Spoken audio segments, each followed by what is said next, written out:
대응 3단계가 발령됐지만 강원도 양구에서 발생한 산불은 진화에 어려움을 겪고 있습니다. 인근 마을 주민 대피령이 내려졌고 당국은 민가 등으로 불길이 내려오지 못하도록 지상 인력으로 방화선을 구축하고 야간 진화 작업에 나섰습니다. 네, 윤석열 대통령 당선인이 8개 부처 내각 인선을 발표했습니다. 경제부총리 후보자의 추경호 의원, 국토부 장관 후보자의 원희룡 전 지사가 지명됐습니다. 검찰이 오늘 전국 검사장 회의를 열고 민주당이 추진하는 검찰 수사권 완전 박탈 대응 방안을 논의합니다. 검찰의 반발 속에 국회에선 민주당과 국민의힘이 정면 충돌 양상을 보이고 있습니다. 유행 감소세 속에 휴일을 맞아 검사 건수도 줄어들면서 오늘 0시 기준 코로나19 신규 확진자는 7주 만에 가장 적은 10만 명 안팎으로 예상됩니다. 오늘부터 보건소나 임시선별검사소에서 무료로 제공하던 신속 항원 검사가 중단됩니다. 우크라이나 동부 돈바스 지역에 대한 러시아군의 대대적인 공세가 임박했다는 관측 속에 젤렌스키 대통령은 러시아의 공격 목표는 유럽 전역이라고 주장하며 서방의 지원을 호소했습니다. 젤렌스키 대통령은 오늘 우리 국회에서 화상연설에 나섭니다. 한국노총 건설산업노조 위원장이 3년 동안 노조비를 포함해 10억 원 이상을 횡령했다는 의혹이 담긴 자료를 YTN 취재진이 확보했습니다. 수에 나선 경찰은 조만간 진 위원장을 소환해서 조사한 뒤 구속영장 신청 여부를 결정할 방침입니다. 시청자 여러분 안녕하십니까? 4월 11일 굿모닝 YTN 시작합니다. 강원도 양구에서 난 산불이 밤사이 민가까지 번지면서 대응 3단계가 발령됐습니다. 경남과 경북에서도 밤사이 또 다른 산불이 발생했습니다. 김연아 기자가 보도합니다. 산 능선을 타고 화마가 끝없이 번져나갑니다. 몸도 가누기 힘든 가파른 비탈에서 대원들은 사력을 다해 불을 끕니다.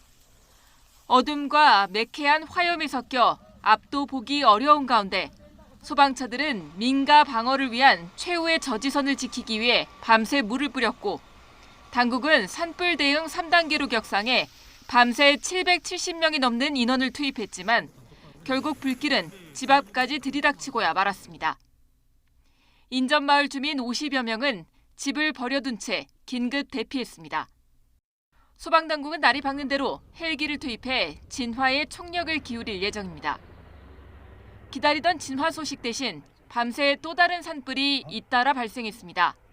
저녁 7시쯤 전북 무주군 설천면 근처에서 산불이 나 1시간 20분 만에 꺼졌고 밤 9시 40분쯤에는 경남 양산에서 새벽 0시 50분엔 경상북도 영덕군 대진리의 야산에서도 불이 나 야간 진화 작업이 벌어졌습니다.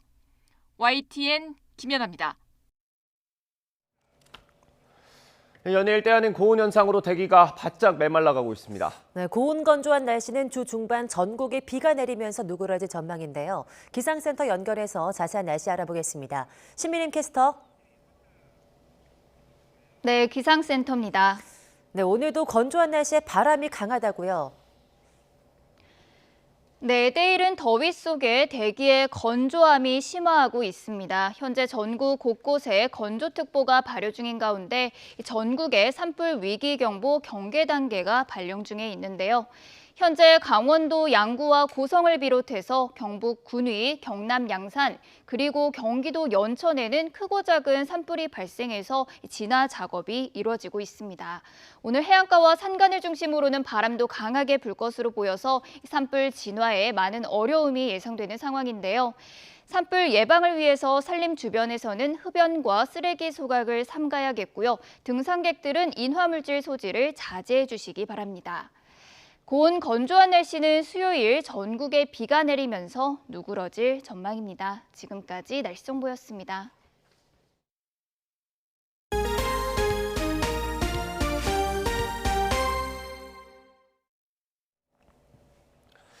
윤석열 새 정부의 내각 일부가 발표됐습니다.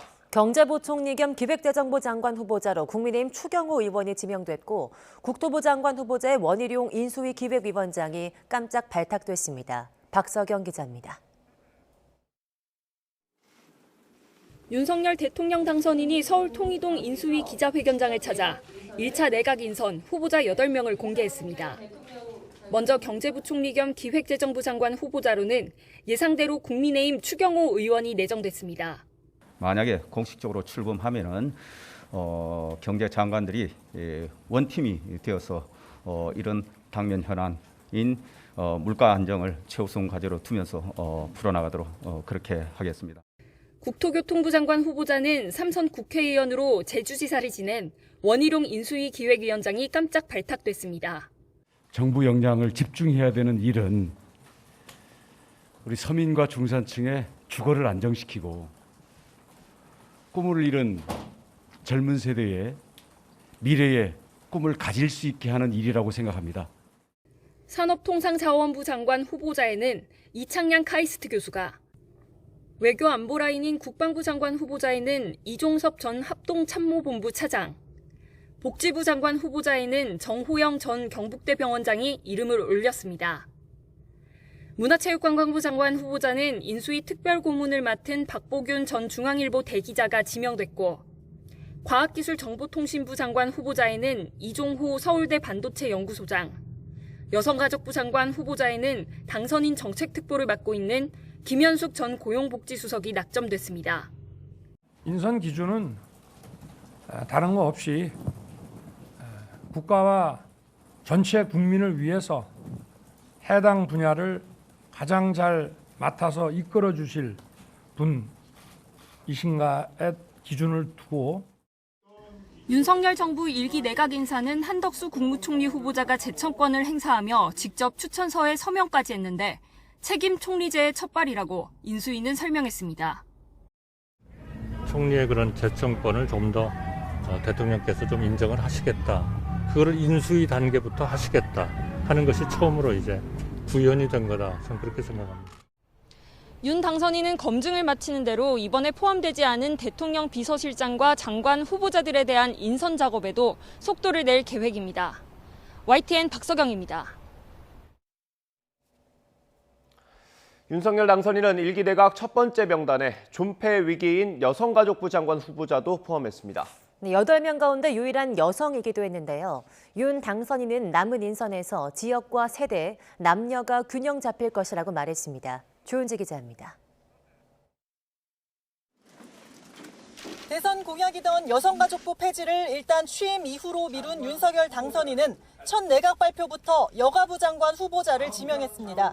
비례대표로 19대 의원을 지낸 김현숙 후보자는 대선 캠프에서 함께 공약 밑그림을 그린 가족정책 전문가로 부처 손질이라는 중책을 맡았습니다.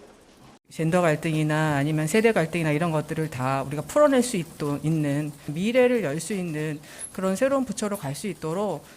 김 후보자가 유일한 여성, 나머진 모두 남성인데 평균 연령은 60.5세, 영남 출신이 5명, 서울과 제주, 충북이 1명씩 포함됐습니다. 서울대가 3명, 고려대와 경북대가 2명씩 이름을 올렸습니다. 윤석열 정부 인선이 서울대 50대 남성, 이른바 서우남에 집중됐다는 비판은 겨우 피했지만 영남권 인사가 많다는 지적은 여전합니다. 윤석열 당선인은 국민 눈높이를 기준으로 각 부처를 가장 유능하게 이끌 사람을 발탁했다면서도 향후 안배나 할당에도 여지를 남겼습니다. 대한민국의 그 인재가 어느 한쪽에 쏠려 있지 않기 때문에 지역이라든가 세대라든가 남녀라든가 저는 다 균형 있게 잡힐 것이라고 믿고 있습니다. 윤 당선인 발표 자리에 함께한 후보자들은 부처의 현안에 대해 짧고 굵게 저마다 소신 발언을 했습니다. 우리 자체의 능력도 매우 중요하고 미국과의 관계에서 미국의 억제 전력들을 최대한 활용하는 것, 이 두 가지 축을 동시에 우리가 해야 한다고 봅니다.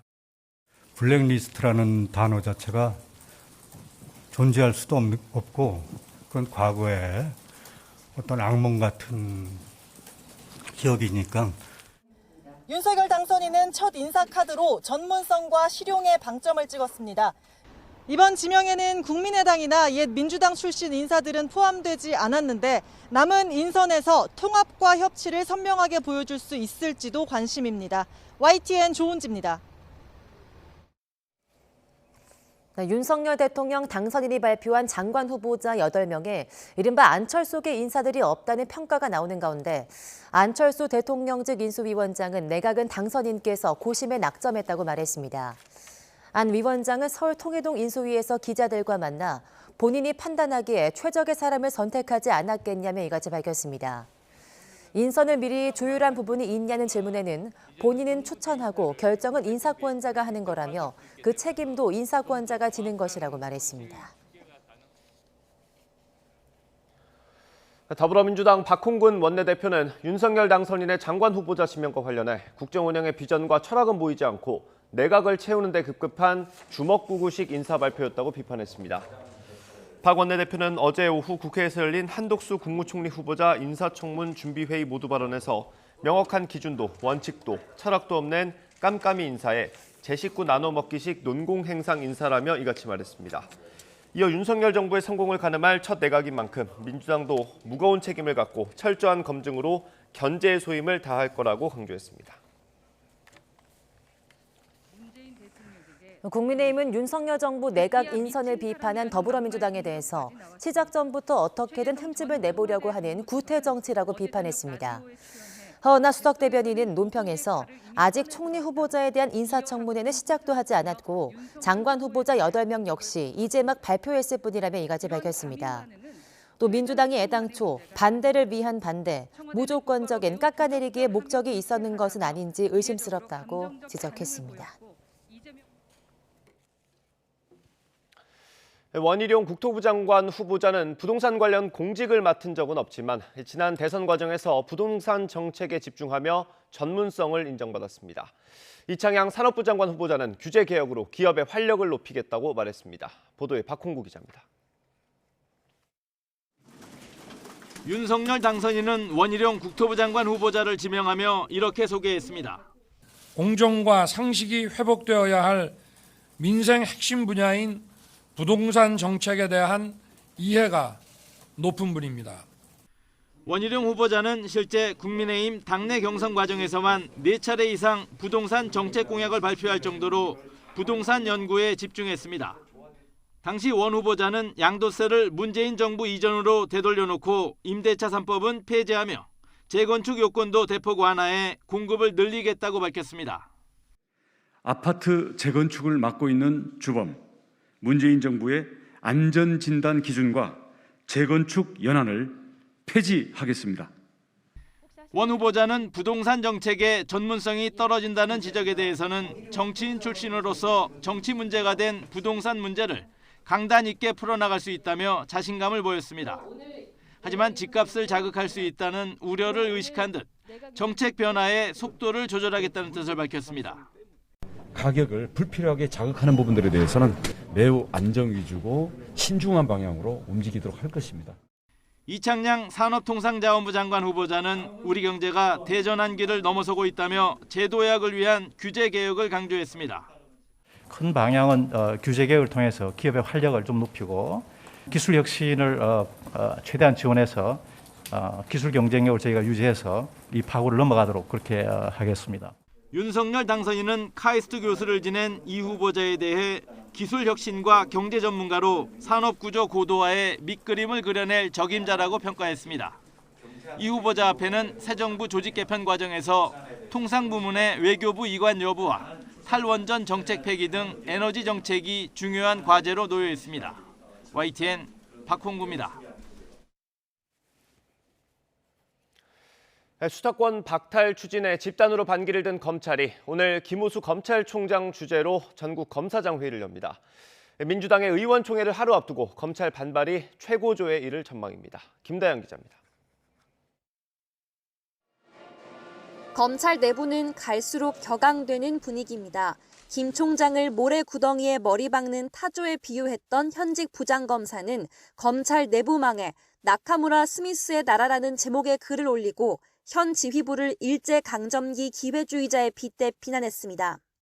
이런 가운데 오늘은 김 총장 주재로 전국 검사장 회의가 열립니다. 이정수 서울중앙지검장을 포함한 전국지검장 18명이 참석합니다. 수사와 기소를 분리했을 때 발생할 문제점을 강조하는 것 이외에도 검찰 수사권을 지키기 위한 구체적이고 실질적인 행동 방안이 나올지가 관심입니다. 회의에 참석하는 A 검사장은 YTN과의 통화에서 후배들에게 부끄럽지 않은 결론이 나오도록 최선을 다하겠다며 이른바 검수완박을 막는 가장 강력한 방법을 생각하겠다고 말했습니다. 대검이 지검장 회의를 공지하면서 검찰 개혁과 수사의 공정성 등이 안건이라고 밝힌 거에 대해서도 강한 불쾌감을 드러냈습니다. 현 지휘부가 검찰 내부 분위기와는 달리 소극적인 대응을 보인다는 겁니다. 이 때문에 김 총장과 마주한 자리에서 강도 높은 비판이 쏟아지고 격론이 오고 갈 가능성이 커 보입니다. 이른바 검수완박 법안의 처리 여부를 논의하는 더불어민주당 의원총회를 앞두고 검찰의 반발이 최고조에 이르고 있습니다. YTN 김다연입니다. 국민의힘 권성동 원내대표는 민주당이 추진하고 있는 검찰 수사권 완전 박탈, 이른바 검수완박에 대해서 만행이자 천인공노할 범죄라고 강하게 반발했습니다. 권 원내대표는 언론 인터뷰에서 검수완박은 민주당이 문재인 대통령을 비롯한 문재인 정부의 실권자들과 이재명 전 대선 후보와 부인 김혜경 씨의 범죄 행위를 막기 위해 진행하는 거라고 이같이 밝혔습니다. 이와 관련해 민주당은 협치 정신에 맞지 않는다며 반발했습니다. 민주당 이수진 원내대변인은 권 원내대표가 3년 전 검찰청법 개정안을 대표 발의하며 정치 검찰화와 수사권 남용을 언급한 점을 거론하며 지금은 이 문제들이 다 해결된 거냐고 지적했습니다. 윤석열 당선인이 내일 박근혜 전 대통령을 예방합니다. 윤 당선인 측 핵심 관계자는 YTN에 대구 경북 지역부터 시작하는 지역 순회 일정 가운데 먼저 대구 달성 사저를 찾아 박 전 대통령과 만나기로 일정을 조율을 마쳤다고 말했습니다. 윤 당선인은 과거 탄핵 정국에서 특검 수사팀장으로 적폐 수사에 앞장선 만큼 구원을 해소하는 계기가 될지 주목되는 가운데 다음 달 10일 대통령 취임식에 직접 초대할지도 관심입니다. 민주당 송영길 전 대표가 기자간담회를 열고 자신의 서울시장 선거 출마를 둘러싼 당내 일각의 비판에 정면 반박했습니다. 대선 패배 책임에서 자유로울 수 있는 사람이 누가 있냐며 오히려 전직 당대표로서 지방선거 승리를 위해 나서는 게 책임지는 자세라고 강조했습니다. 직접 들어보겠습니다. 이 패배는 당대표이기 때문에 제가 가장 많이 책임져야 되는 것은 명백한 사실입니다.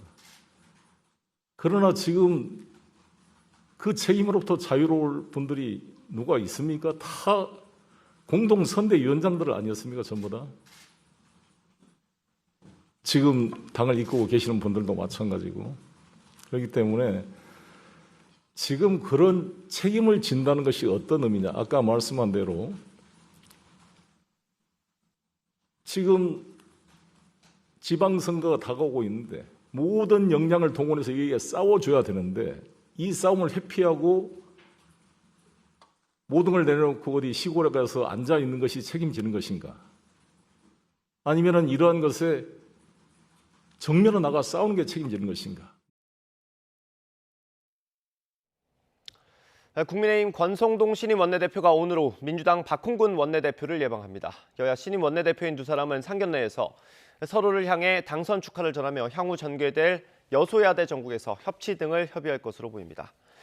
다만 인사청문회와 정부조직 개편안 등 예고된 갈등 쟁점 외에도 민주당이 추진하고 있는 검찰 수사권 완전 박탈 법안을 두고 최근 여야 갈등이 표면화한 만큼 신경전이 예상됩니다.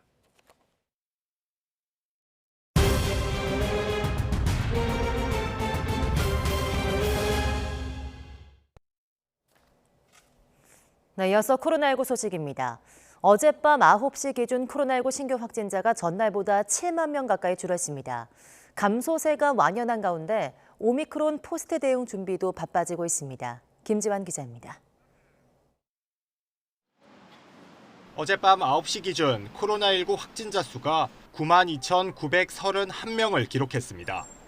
전날 같은 시간 집계치 대비 6만 8천 명이 넘게 줄어든 것이자 2주 전 같은 시간과 비교하면 절반 수준입니다.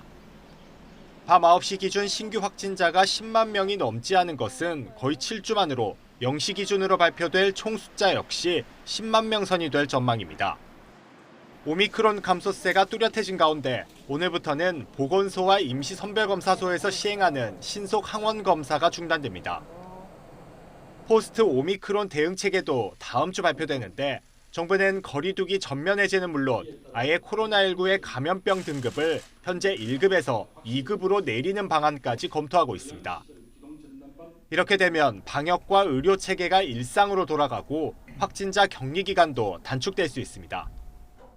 결국은 이 사회 정책적으로 판단했을 때 사회가 감당할 만하고 또 사회 필수이기 등 유지나 또 국민들의 불편함을 고려했을 때 이게 허용할 만하다 했을 때는 또 그 정책적으로 판단할 수 있는 거고. 다만 신규 환자 규모는 줄고 있지만 고령층의 위험도는 여전히 높은 상황입니다. 신규 환자 가운데 60세 이상 고위험군이 차지하는 비중은 지난 7일 19.7%이던 것이 매일 조금씩 올라 22.8%까지 상승했습니다. 전체 위중증 환자 역시 한 달 넘게 1,000명대를 기록하고 있고 누적 사망자 수는 2만 명을 눈앞에 두고 있습니다. YTN 김지환입니다.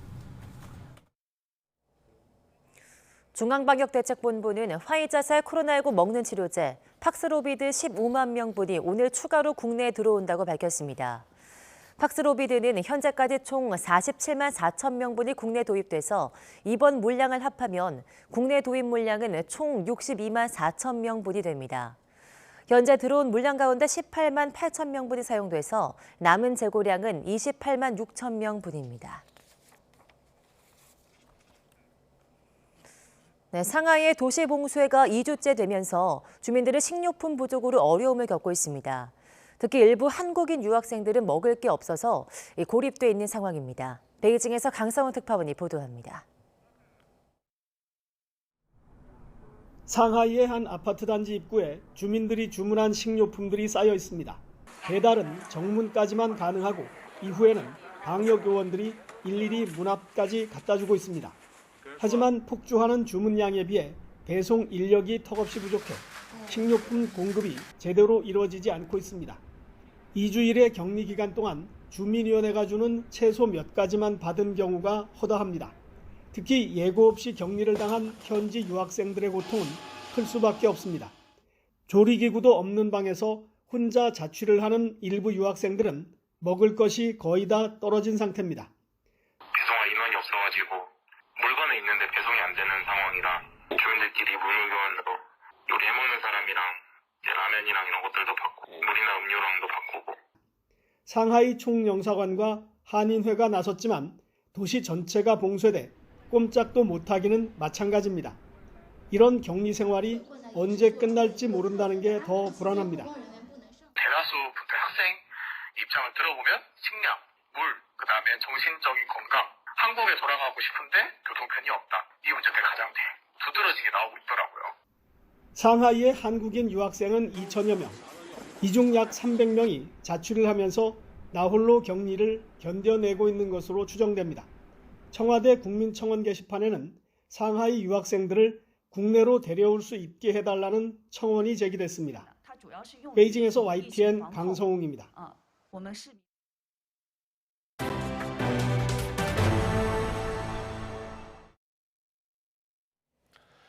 북한이 어제 김정은 국무위원장의 공식 집권 10년을 기념하는 중앙보고대회를 열었습니다. 조선중앙TV는 어제 김정은 동지께서 우리 당과 국가의 최고 수위에 높이 추대되신 열둘 경축 중앙보고대회가 평양의 4.25 문화회관에서 진행됐다고 보도했습니다. 최룡해 최고인민회의 상임위원장은 대회 보고에서 총비서 동지께서는 새로운 병진 노선을 제시하시고 피어린 개척의 길을 헤쳐오시어 국가 핵무력 완성의 역사적 대업을 끝끝내 실현하셨다고 칭송했습니다. 러시아가 동부 돈바스에 전력을 집중하면서 치열한 교전이 예상되고 있습니다. 러시아는 전쟁을 총지휘할 야전 사령관도 처음으로 임명했는데 시리아 내전 당시 민간인 피해를 아랑곳하지 않았던 인물입니다. 김선희 기자가 보도합니다. 부서진 탱크를 수리하는 우크라이나 예비군들. 우크라이나 군대를 표시하기 위해 팔에 파란색 테이프도 감았습니다. 러시아군이 동부 돈바스 지역을 집중 공격할 것으로 예상하면서 예비군들은 최전선에 합류하기 위해 단단히 무장했습니다. Раритет не раритет, главное, чтобы работал. В наших руках работает все, даже палка стрелять будет. Поэтому используем все доступное вооружение, которое нам предоставляют, в принципе. 러시아는 처음으로 우크라이나 전쟁을 총지휘할 야전 사령관을 임명했습니다. 2015년 시리아 내전을 지휘한 인물로 당시 민간인 피해는 아랑곳하지 않고 전세를 뒤집은 전력이 있어 우려를 낳고 있습니다. 돈바스를 향해 남쪽으로 이동하는 러시아 군용 차량의 위성 사진도 포착됐습니다. 우크라이나 침공 이후 주요 도시 한 곳을 점령하지 못한 러시아는 대규모 공격을 위해 동쪽으로 군대를 집결하고 있습니다.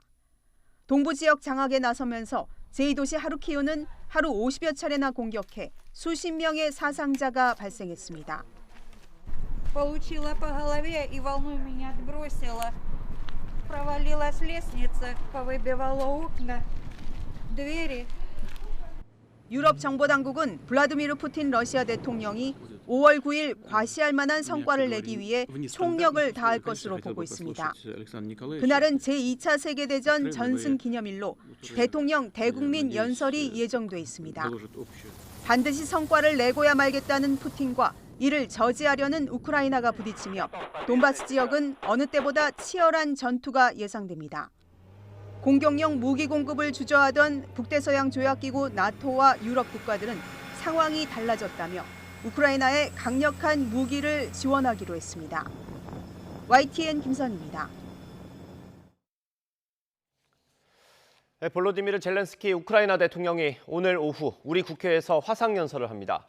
국회 외교통일위원회 주관으로 국회 연설에 나서는 젤렌스키 대통령은 15분 동안 러시아의 침공에 대한 비판 목소리를 직접 전할 예정입니다. 젤렌스키 대통령은 미국 의회에서 첫 화상연설을 통해 국제적인 지지를 호소한 데 이어 연일 전 세계 의회에서 러시아의 명분 없는 전쟁을 멈추게 해달라고 호소하고 있습니다. 러시아의 우크라이나 침공이 세계 경제에도 충격을 주고 있습니다. 연료와 식량 가격 급등으로 물가가 치솟고 경제 위기가 닥치면서 반정부 시위도 잇따르고 있습니다. 보도에 김형근 기자입니다.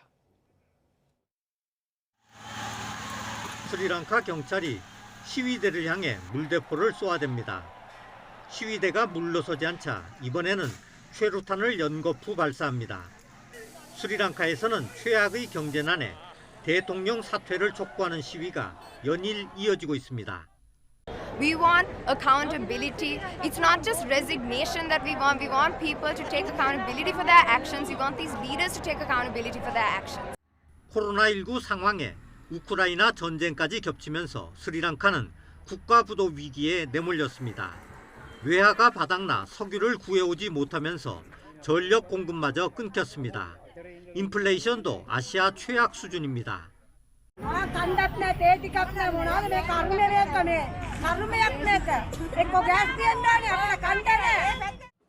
페루에서도 격렬한 반정부 시위로 5명의 사망자가 나왔습니다. 우크라이나 전쟁 이후 연료와 비료 가격이 급등한 게 원인입니다. 페루 전역에 농업 비상사태까지 선포됐습니다. Que el gobierno tenga un plan o una fórmula que enfrente la crisis, que enfrente la inflación. Y eso lamentablemente no está sucediendo y no lo tiene. 레바논도 상황이 심각합니다. 밀가 급등과 외화 부족으로 극심한 식량 위기에 직면했습니다. 우크라이나 전쟁에서 촉발된 경제 위기가 신흥국을 도미노처럼 덮치고 있는 겁니다.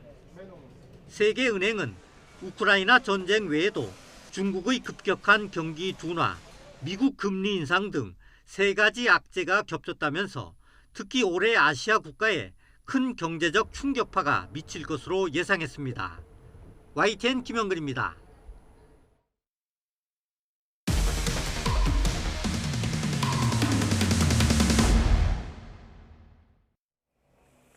네, 지난해부터 경찰 수사가 진행되고 있는 한국노총 전국건설산업노조 위원장의 횡령 의혹과 관련해서 YTN 취재진이 결정적 증거로 보이는 노조 통장 내역을 확보했습니다. 통장에서는 같은 날 100만 원씩 수차례에 걸쳐서 현금을 인출하는 등 지난 3년 동안만 모두 6억 원이 넘는 돈이 빠져나간 것으로 확인됐습니다. 박기환 기자가 단독 보도합니다. YTN이 확보한 한국노총 건설산업노조 본부의 노조비 계좌 입출금 내역입니다. 주로 한 번에 100만 원씩, 적게는 20만 원씩 같은 날 여러 차례에 걸쳐 인출됐습니다. 1회 인출 한도인 100만 원에 맞춰 많게는 하루에 500만 원 넘게 빼내간 건데 3년 동안 거의 같은 시기의 인출 기록이 반복됐습니다. 노조원 퇴직금과 복지비 등을 위해 쓰이는 계좌 기록에서도 반복적인 현금 인출 기록이 그대로 남아 있습니다. 인출이 가능한 체크카드를 가지고 있던 건 15년째 건설산업노조 위원장직을 유지하고 있는 진병준 씨뿐이었습니다. 모두 합치면 3억 원이 훌쩍 넘는 돈을 3년 9개월 동안 현금으로 빼돌렸다는 지적이 나오는 이유입니다. 이뿐만이 아닙니다. 건설산업노조 산하 지부와 분과 계좌도 진 위원장이 자기 멋대로 사용했다는 의혹이 제기됐습니다. 건설사들이 노조원의 임금 명목으로 지급한 돈을 모은 계좌에서도 마찬가지로 현금 인출이 이뤄졌다는 겁니다. 충청지부에 있는 그 근로시간 면제자 급여 통장이 4억에서 5억 정도 됐더니 그 통장에 돈이 전부 빠져나갔고 괜히 알아봤자 좋을 게 없다, 어렵다, 내가 다 잘 알아서 한다 이런 식이었죠.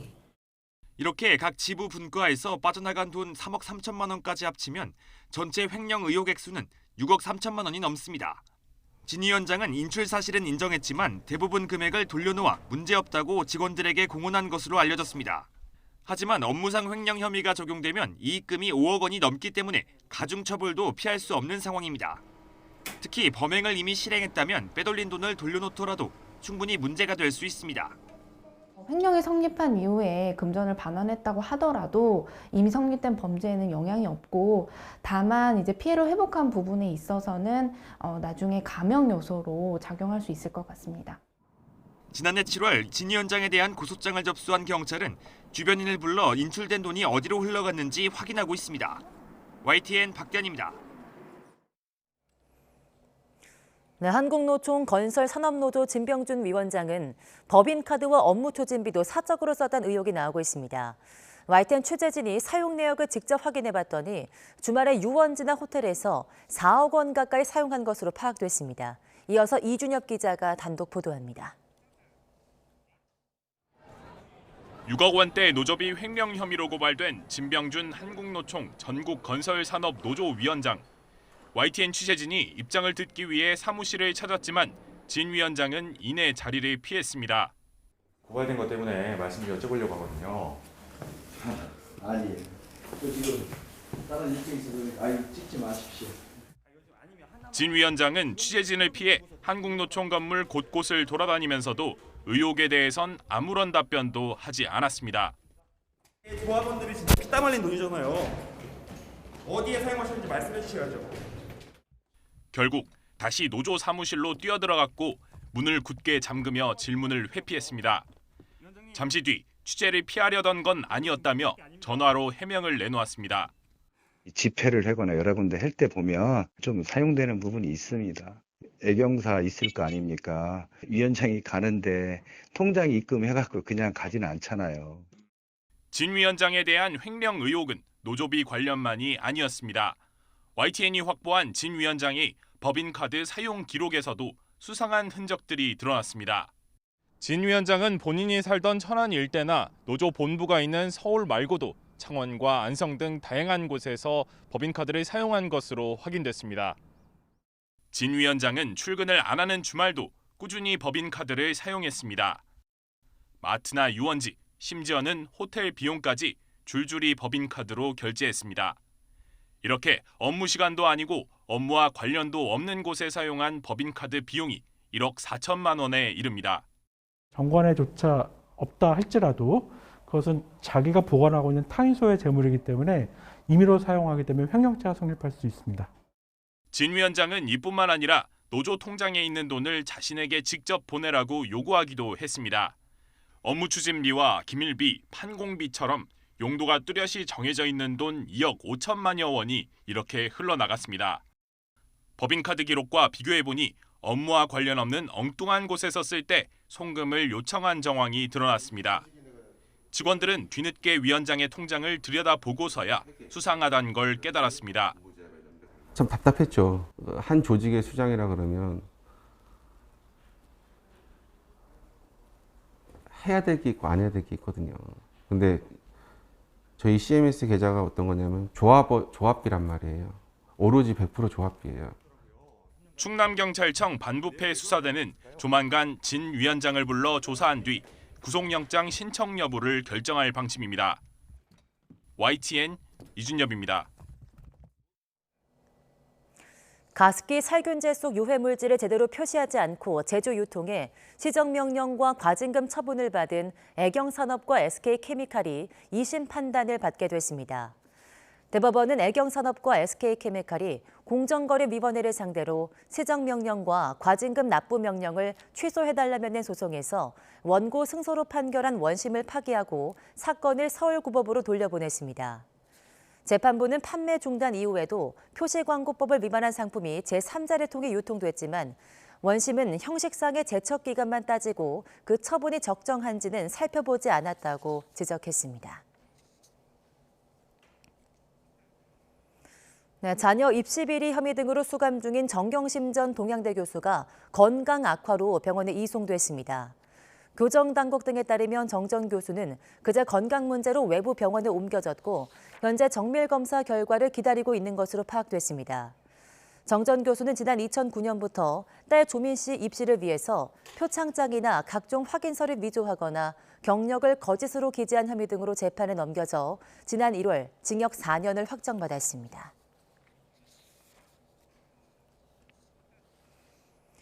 오염된 울산 도심의 여천천과 쓰레기 매립장이 친환경 생태하천과 생태숲으로 조성됩니다. 서울 청계천처럼 청전 하천으로 바꾸고 또 생태숲을 만든다는 계획입니다. 김인철 기자입니다. 울산 남구 여천천은 남구 신정동과 여천동, 매암동을 거쳐 울산항으로 이어집니다. 길이 10.2km의 도심 하천입니다. 생활 폐수가 유입되는 이곳 여천천은 하수량이 부족하다 보니 오염이 극심해 냄새가 진동합니다. 그래서 울산시는 이 하천에 지금보다 3배 많은 물을 공급해 청정 하천을 만들기로 했습니다. 6만 4천 톤을 처리할 수 있는 하수 처리장을 2027년까지 건설하고 바닥을 파내 하천을 정비합니다. 여천천 하류와 인접한 34만 제곱미터의 쓰레기 매립장은 1980년대 쓰레기 매립장 전 모습인 억새와 대나무 군락지로 복원하고 여천천과 태화강을 잇는 산책로를 조성합니다. 총 사업비는 2,400억 원입니다. 삼산 여천 매립장과 덧질산의 여천공원을 태화강 국가정원과 연계해 자연 그대로를 복원하고 숲의 바다라는 이름의 울산의 대표 생태숲으로 거듭나도록 하겠습니다. 생태하천과 숲 재생 사업은 쓰레기 매립장 인근에 추진 중인 태화강역 복합 개발 사업과 연계합니다. 이렇게 되면 관광과 산업, 자연이 어우러진 명소가 될 것으로 울산시는 기대하고 있습니다. YTN 김인철입니다. 지난 주말 동안에는 한낮에 마치 초여름 같았습니다.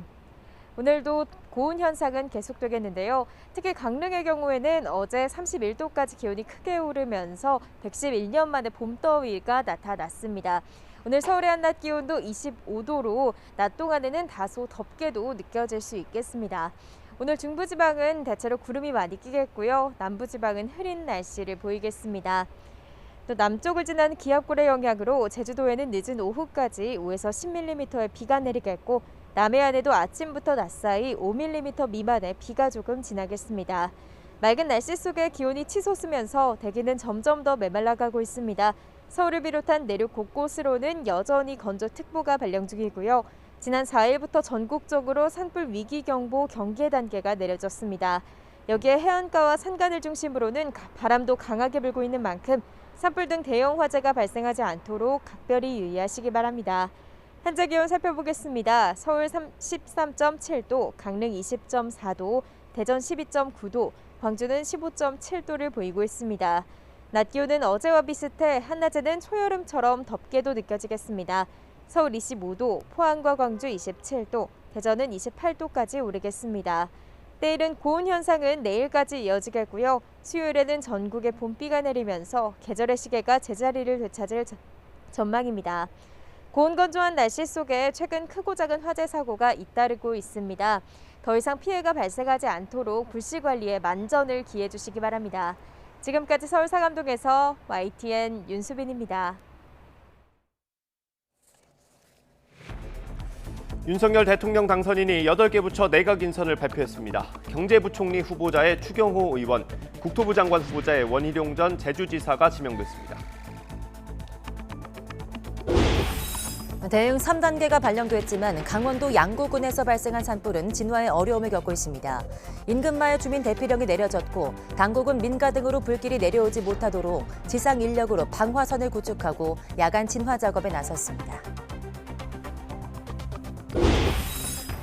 검찰이 오늘 전국 검사장 회의를 열고 민주당이 추진하는 검찰 수사권의 완전한 박탈, 대응 방안을 논의합니다.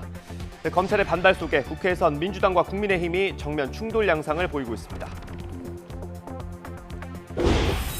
유행 감소세 속의 휴일을 맞아 검사 건수도 줄어들면서 오늘 0시 기준 코로나19 신규 확진자는 7주 만에 가장 적은 수준인 10만 명 안팎으로 예상됩니다. 오늘부터 보건소나 임시선별검사소에서 무료로 제공하던 신속 항원 검사가 중단됩니다.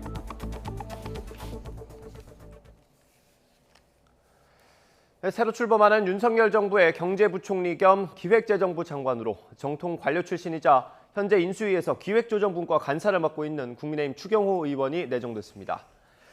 국토부 장관에는 이재명 전 경기지사의 대장동 의혹 제기를 주도한 원희룡 전 제주지사가 깜짝 발탁됐습니다.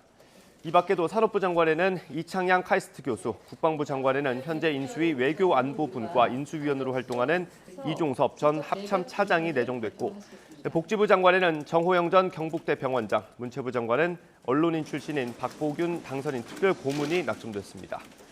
여가부 장관에는 당선인의 정책특보를 맡고 있는 김현숙 전 고용복지수석, 과기부 장관은 이종호 서울대 반도체연구소장이 내정됐습니다. 새 정부 1차 내각 인선이 일부 발표된 가운데 한덕수 국무총리 후보자가 장관 후보자 8인을 직접 추천하고 해당 문서에 서명했습니다. 한 후보자는 어제 내각 발표가 끝난 뒤 기자들과 만난 자리에서 국무위원인 총리 제청으로 대통령이 임명한다고 명시돼 있지만 인수위 과정에서는 명시된 규정이 없다면서 이같이 밝혔습니다. 한 후보자는 윤 당선인이 대통령의 권한은 헌법이 정하는 대로 하겠다는 의지를 보여서 후보자가 총리 제청을 받는 것과 마찬가지로 인수위 단계에서도 총리 추천을 받는 형식으로 인선이 이루어졌다고 설명했습니다.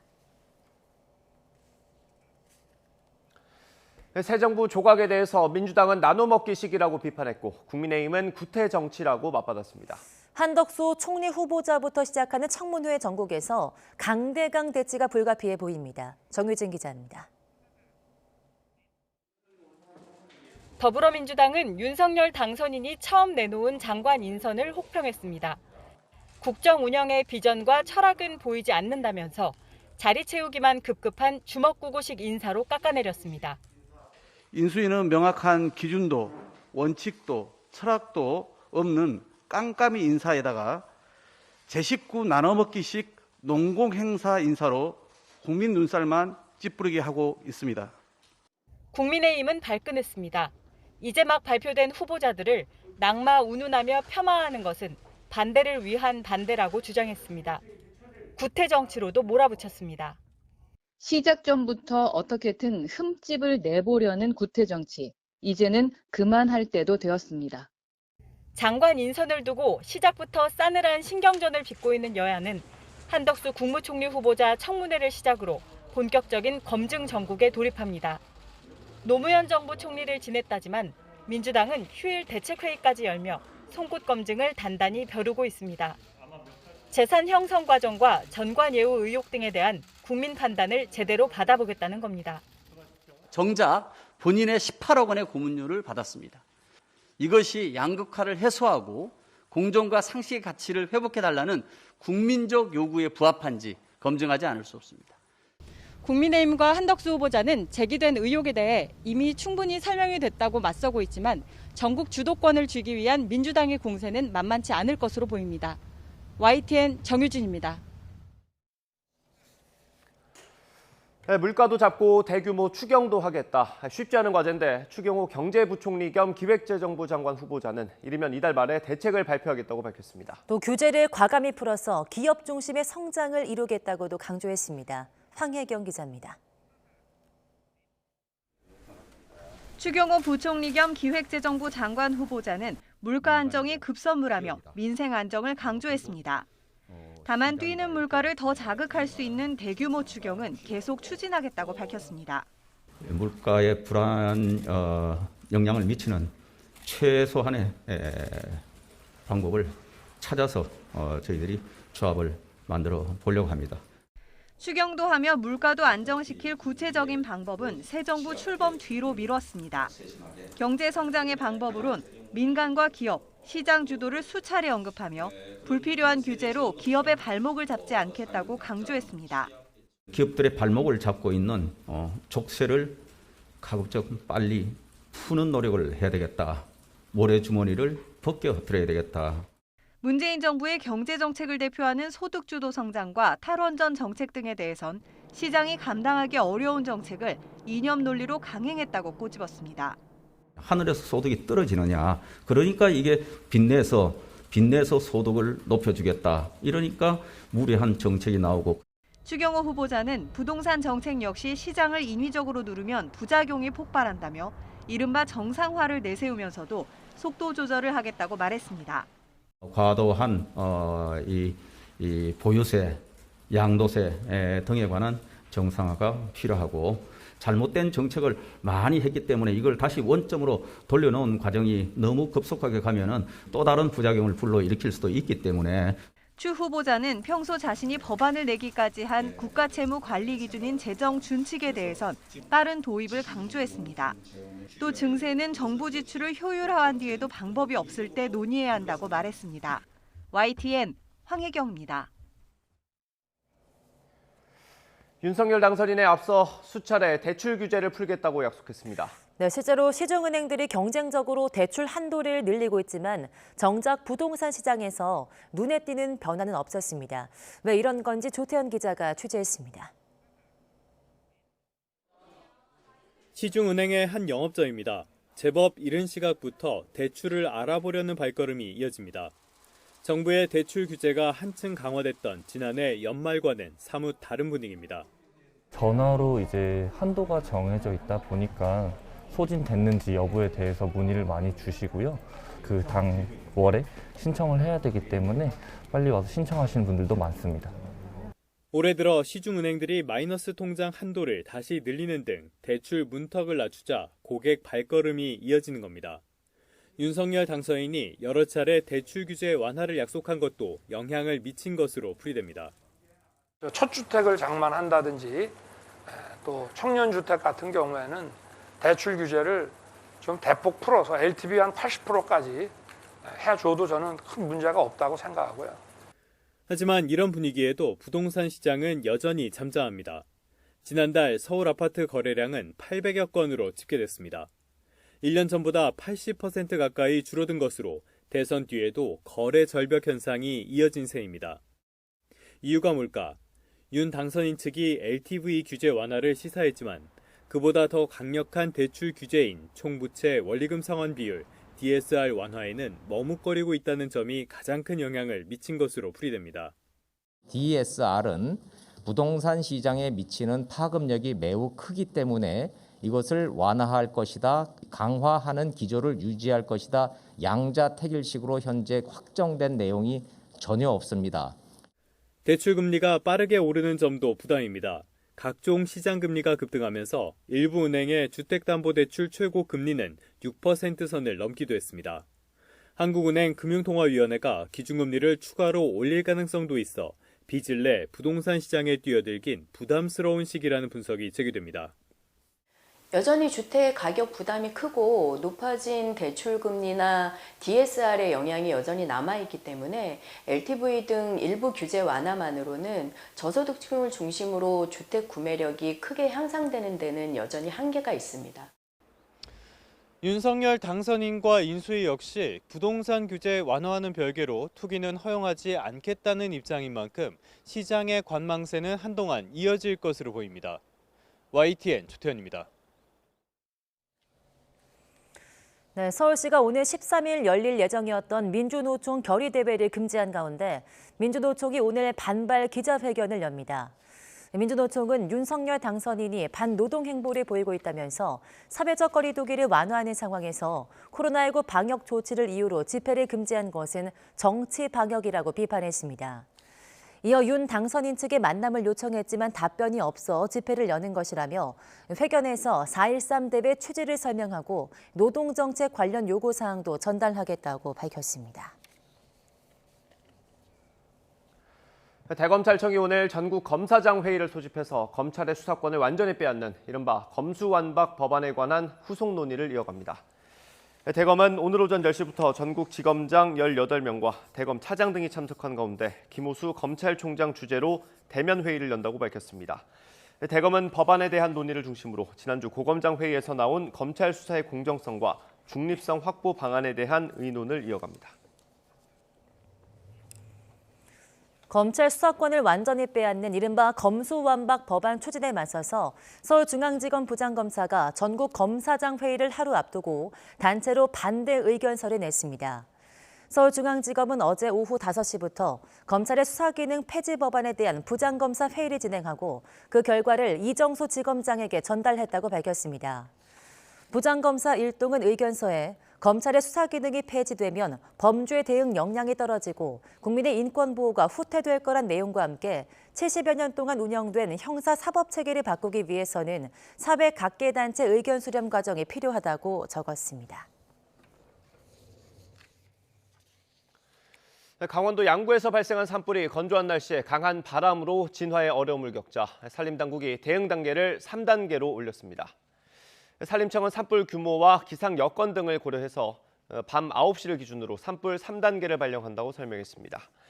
산림당국은 어제 오후 3시 반쯤 강원도 양구군 송청리 부근에서 산불이 나자 진화 헬기 15대와 인력 180여 명을 투입해 진화 작업을 벌였습니다. 하지만 강한 바람 탓에 진화에 난항을 겪었고 해가 지면서 헬기 투입까지 어려워지자 산불 특수 진화대원 등을 투입해 불길이 민가로 번지지 않도록 방화선을 구축하고 있습니다. 어제 저녁 7시쯤 전북 무주군 설천면 인근에서 난 산불이 1시간 20여 분 만에 꺼졌습니다. 산림당국은 진화 헬기 1대와 인력 70여 명, 장비 5대를 투입해 저녁 8시 20분쯤 산불을 진화했다고 밝혔습니다. 산림당국은 불이 난 곳은 덕유산 국립공원 권역 안이라며 정확한 화재 원인과 피해 면적을 조사할 예정이라고 설명했습니다. 오늘 새벽 0시 50분쯤 경북 영덕군 영해면에서도 산불이 났습니다. 산림당국은 진화 차량 10여 대와 산불 진화대원 270여 명을 급히 투입해서 2시간여 만에 불을 껐습니다. 당국은 정확한 화재 원인과 피해 면적을 조사하고 있습니다. 앞서 어젯밤 9시 40분쯤 경남 양산시 원동면 야산에서도 불이 나 인력 120여 명이 진화 작업을 벌이고 있습니다. 연일 고온 현상이 계속되면서 강원도 동해안은 낮 최고 기온이 30도를 넘었습니다. 강릉은 4월 상순 기준으로 111년 만에 최고 기온을 기록했습니다. 송세혁 기자입니다. 한낮 떼약볕이 내리쬐는 아스팔트 위로 아지랑이가 피어오릅니다. 아직 4월 상순이지만 거리는 벌써 초여름 풍경입니다. 시원한 음료수로 더위를 달래고 반소매 차림도 많이 눈에 띕니다. 4월 중순 정도밖에 안 됐는데도 지금 목폴라 하나 입었는데 진짜 여름 못지않게 엄청 더운 것 같아요. 바닷가에는 때이른 더위를 식히려는 사람들의 발길이 이어집니다. 아이들은 옷이 젖는 것도 아랑곳하지 않고 물장난을 치느라 시간 가는 줄 모릅니다. 모터보트는 바람과 파도를 가르며 바다를 시원스레 내달립니다. 반팔 반바지 입고 나올 만큼 날씨가 너무 더운 것 같아요. 그래서 아이들하고 물놀이 나왔는데 너무 좋은 것 같습니다. 연일 계속된 고온 현상에 강릉과 삼척 등 강원 동해안 지역은 대부분 낮 최고 기온이 30도를 넘었습니다. 평년보다 최고 15도 이상 높은 기온입니다. 강릉은 4월 상순 기온으로는 기상 관측 이후 111년 만에 가장 높았습니다. 이 같은 동해안 지역의 이례적인 봄더위는 태백산맥을 넘으며 고온 건조해진 남서풍 때문입니다.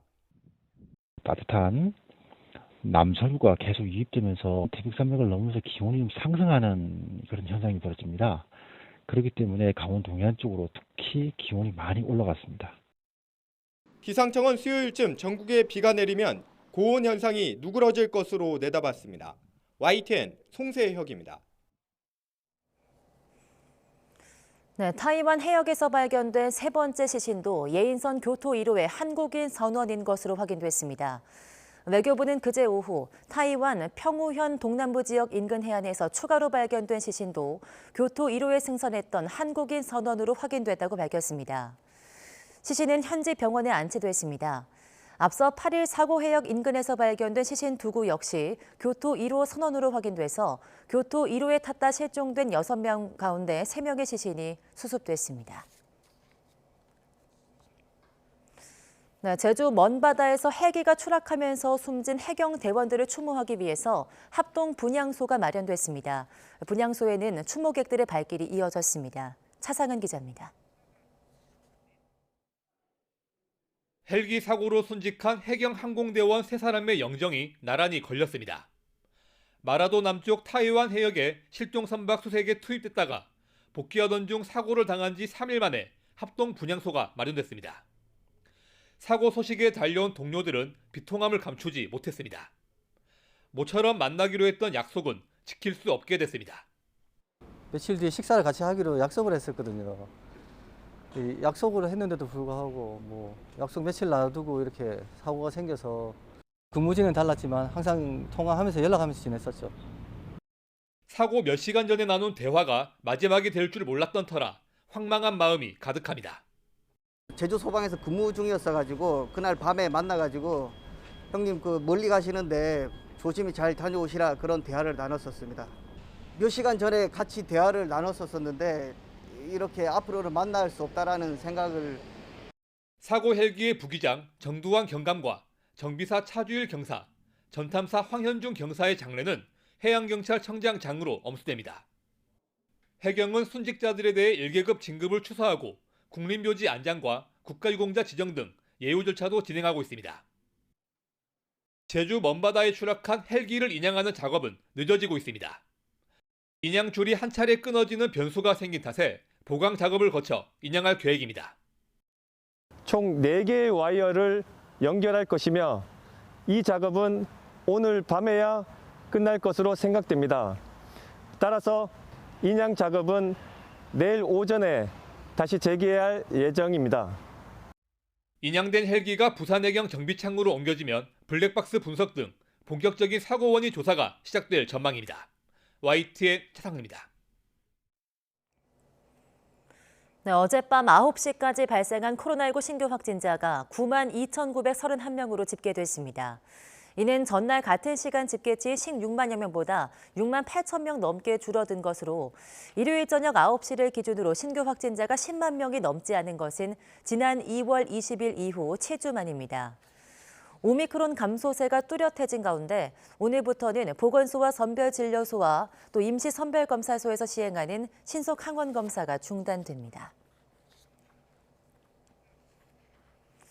네, 국민 4명 중 1명꼴로 코로나19에 감염된 가운데 완치 후 몇 달이 지나도록 피로감이나 호흡곤란, 기침 등 후유증을 호소하는 사람들도 늘고 있습니다. 해외에선 이에 대한 연구 결과 발표가 한창인데요. 국내 조사는 이제야 본격화하고 있습니다. 최소라 기자입니다. 지난 1월 코로나19 양성 판정을 받았던 50대 안모 씨. 격리 해제된 지 석 달이 넘었지만 감염 후부터 시작된 간헐적인 기침은 여전히 계속되고 있습니다. 숨을 이렇게 쉴 때 기침이 이렇게 나오거든요. 그러면은 그 폐 깊은 속에서 아파요. 그냥 평상시 기침이 목에서 딱 나오는 게 아니라 폐 속에서 아픈 거 있잖아요. 이처럼 코로나19 확진 후 나타난 증상이 2달 넘게 지속되는 현상을 장기 후유증, 이른바 롱코비드라고 부릅니다. 한국보다 먼저 대규모 확진자가 발생한 해외에서는 일찍부터 롱코비드 연구에 착수해 결과를 속속 내놓고 있습니다. 영국 통계청은 영국 내 롱코비드 환자가 150만 명이라며 35에서 49살, 여성, 기저질환자, 보건, 사회복지, 교육계열 종사자 등이 롱코비드에 취약하다는 연구를 발표했습니다. 미국 국립보건원은 2020년부터 롱코비드 환자 4만 명을 관찰하는 연구를 진행했고 최근엔 대통령이 직접 나서 이를 토대로 한 롱코비드 치료법 마련을 명령했습니다.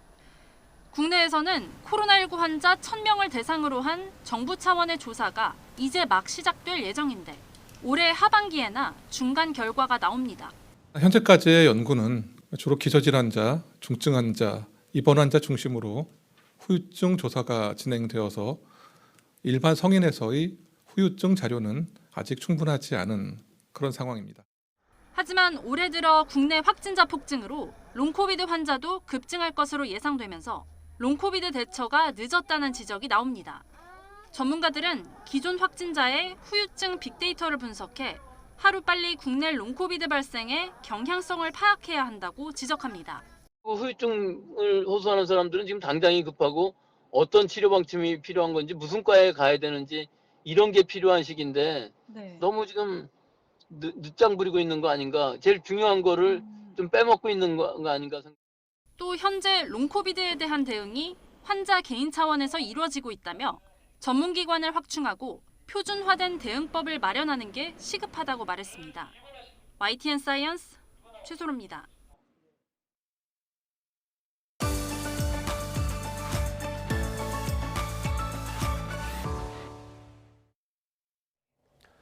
저희가 지난주에 코로나19로 어려움을 겪고 있는 고속도로 휴게소의 사정을 전해드린 적이 있습니다. 네, 한국도로공사가 다양한 방법으로 휴게소를 지원했다고 했는데요. 알고 보니 지원 내용을 부풀리거나 사실과 다른 것으로 나타났습니다. 김학무 기자입니다. 코로나 방역 강화로 매출이 급감하고 한국도로공사에 내는 임대 수수료 부담에 어려움이 크다고 호소하는 고속도로 휴게소 운영업체. 이와 관련해 한국도로공사 측은 코로나가 발생한 2020년 이후 전국 203개 고속도로 휴게소에 모두 4,188억 원을 지원했다고 밝혔습니다. 임대료 납부 유예라든지 보증금 환급이라든지 그 뒤에 이제 방역비, 명절 임대료 면제 등등 해서 저희가 총 4,188억을 지원을 했고요. 가장 큰 부분은 보증금 환급. 모두 1,908억 원의 보증금을 전국 휴게소 운영업체에 돌려줬다는 겁니다. 하지만 보증금 환급은 코로나 발생 이전부터 논의했던 것으로 도로공사가 업체에 보낸 공문에도 보증금 환급이 코로나에 대한 지원이란 문구는 전혀 없습니다. 게다가 이곳처럼 민자로 지은 복합휴게소는 애초 보증금이 없어 환급도 당연히 없었습니다. 오히려 고정 임대 수수료를 책정한 탓에 코로나 사태로 매출이 급감한 상황에서는 평소에도 있던 적자가 더 커질 수밖에 없습니다. 임대료 납부 유예도 마찬가지입니다. 업체 측이 도공에 내는 임대료를 6개월 정도 미뤄줬다는 건데 업체 측은 6개월 뒤에 모든 금액을 냈는데 이 금액이 왜 지원금이냐며 항변합니다. 납부 유예는 도움이 솔직히 안 되고요. 그리고 저희들은 민자휴게소이기 때문에 그 보증금 하나는 전혀 상관이 없습니다. 그 금액을 부풀리게 해가지고 생색내기로 말하는 것 같습니다. 이 두 가지 항목을 뺀 나머지 지원 액수는 전체의 13%로 미미한 수준입니다. 한국도로공사가 고속도로 휴게소에 대한 지원금 규모를 부풀리고 생색내기에 열중하는 가운데 일시 문을 닫거나 재계약을 포기하는 휴게소가 속출하고 전국적으로 1,000명이 넘는 휴게소 직원이 일자리를 잃고 직장을 떠나야 했습니다. YTN 김학무입니다. 한국노총 건설산업노조 진병준 위원장이 3년 동안 노조비를 포함해 10억 원 이상을 횡령했다는 의혹이 담긴 자료를 YTN 취재진이 확보했습니다. 먼저 취재진이 확보한 3년치 노조비 통장 내역에 따르면 진병준 위원장은 일주일에 한 번꼴로 모두 수백 차례에 걸쳐서 현금을 인출한 걸로 나타났습니다. 통장 내역을 보면 1회 인출 한도인 100만 원, 1일 한도인 600만 원을 채운 적도 있었고 이런 방식으로 빼간 금액이 모두 6억 원이 넘습니다. 진 위원장은 취재진과 만나 집회나 노조원 애경사를 챙기려고 현금을 뽑아 사용한 거라고 해명했습니다. 충남경찰청 반부패 수사대는 지난해 7월 진 위원장이 노조비 6억 원 이상을 빼돌렸다는 고소장을 접수하고 수사하고 있습니다. 네, 시리아 내전 당시 러시아군의 전쟁 범죄 행위를 지휘한 것으로 의심받는 러시아 장성이 우크라이나 전쟁을 총지휘할 야전 사령관으로 임명됐다고 뉴욕타임스 등이 보도했습니다. 미 고위 관계자에 따르면 새 야전 사령관은 러시아군 남부군관고 사령관인 알렉산드리 드보르니코프 장군입니다. 우크라이나에서 러시아군 부대는 그동안 모스크바의 원격 지휘를 받아왔으나 지휘 통솔이 늦어지면서 상당한 병력 손실이 발생하자 야전 사령관을 새로 임명한 것으로 보인다고 뉴욕타임스는 전했습니다. 프란치스코 교황이 부활절로 이어지는 성주간을 맞아 우크라이나 전쟁의 휴전을 제안했습니다. 교황은 현지 시각 10일 바티칸 성베드로 광장에서 거행된 성지주일 미사 말미에 이같이 말했습니다. 교황은 무기를 내려놓고 부활절 휴전에 들어가자며 이는 재무장과 전투 재개를 위한 휴전이 아니라 진정한 협상을 통해 평화를 이루기 위한 휴전이라고 강조했습니다. 공중과 해상, 지상의 여러 목표물을 동시에 탐지할 수 있는 최첨단 에이사 레이더 개발이 눈앞에 다가왔습니다. 현재 시험 가동 중인데요. 이 레이더가 실전에 배치되면 우리 군의 육해공 탐지 능력이 비약적으로 향상될 것으로 보입니다. 신준명 기자입니다. 지난달 초 인천국제공항에 도착한 보잉 737기입니다. 거대한 기체에 까만색 코가 튀어나온 듯한 독특한 모습입니다. 오는 2026년까지 개발되는 한국형 전투기 KF-21에 탑재될 능동형 위상배열 레이더, 이른바 에이사 레이더를 시험하기 위해 탑재한 겁니다. 전투기 탑재 전에 다양한 클로트 환경에서 성능 검증하고 시험평가를 위한 시험 항공기로 운영을 하고 있습니다. KF-21에 눈이 될 에이사 레이더는 소형 송수신 모듈 1000여 개가 전자빔을 쏴 목표물을 탐지합니다. 지상과 해상, 공중의 목표물을 동시에 실시간으로 추적할 수 있습니다. 에이사 레이더는 미국이 F-35를 우리 군에 팔면서도 끝까지 기술 이전을 거부한 첨단 기술입니다. 이에 국방과학연구소와 방산기업 주도로 지난 2016년 자체 개발에 착수했고 4년 만에 시제 1호기를 출고했습니다. 국산 에이사 레이더는 육상과 해상에서도 주도적인 역할을 하게 될 전망입니다. 2년 뒤 첫 인도되는 해군 차기 호위함을 시작으로 2030년대 중반에 완성되는 한국형 구축함에 탑재돼 대공, 대함 작전 능력이 전방위적으로 향상될 전망입니다. 또 한국형 미사일 방어 체계의 핵심 무기 중 하나인 장거리 지대공 미사일 SM 체계에도 장착될 예정입니다. 세계에서 12번째로 개발 중인 에이사 레이더가 육해공군에 실전 배치되면 우리 군의 탐지와 방어 능력은 한층 더 예리해질 것으로 보입니다. YTN 신준명입니다. 중국이 이른바 한류 제한령을 여전히 유지하는 가운데 우리나라 드라마 슬기로운 의사생활 시즌2의 인터넷 방영을 허가했습니다. 중국의 온라인 동영상 서비스 업체인 비리비리는 한국 드라마 슬기로운 의사생활 시즌2를 오늘부터 독점 방영한다고 발표했습니다. 이로써 중국의 방송 규제 당국인 광전 총국이 올해 방영을 허용한 한국 드라마는 8개가 됐습니다.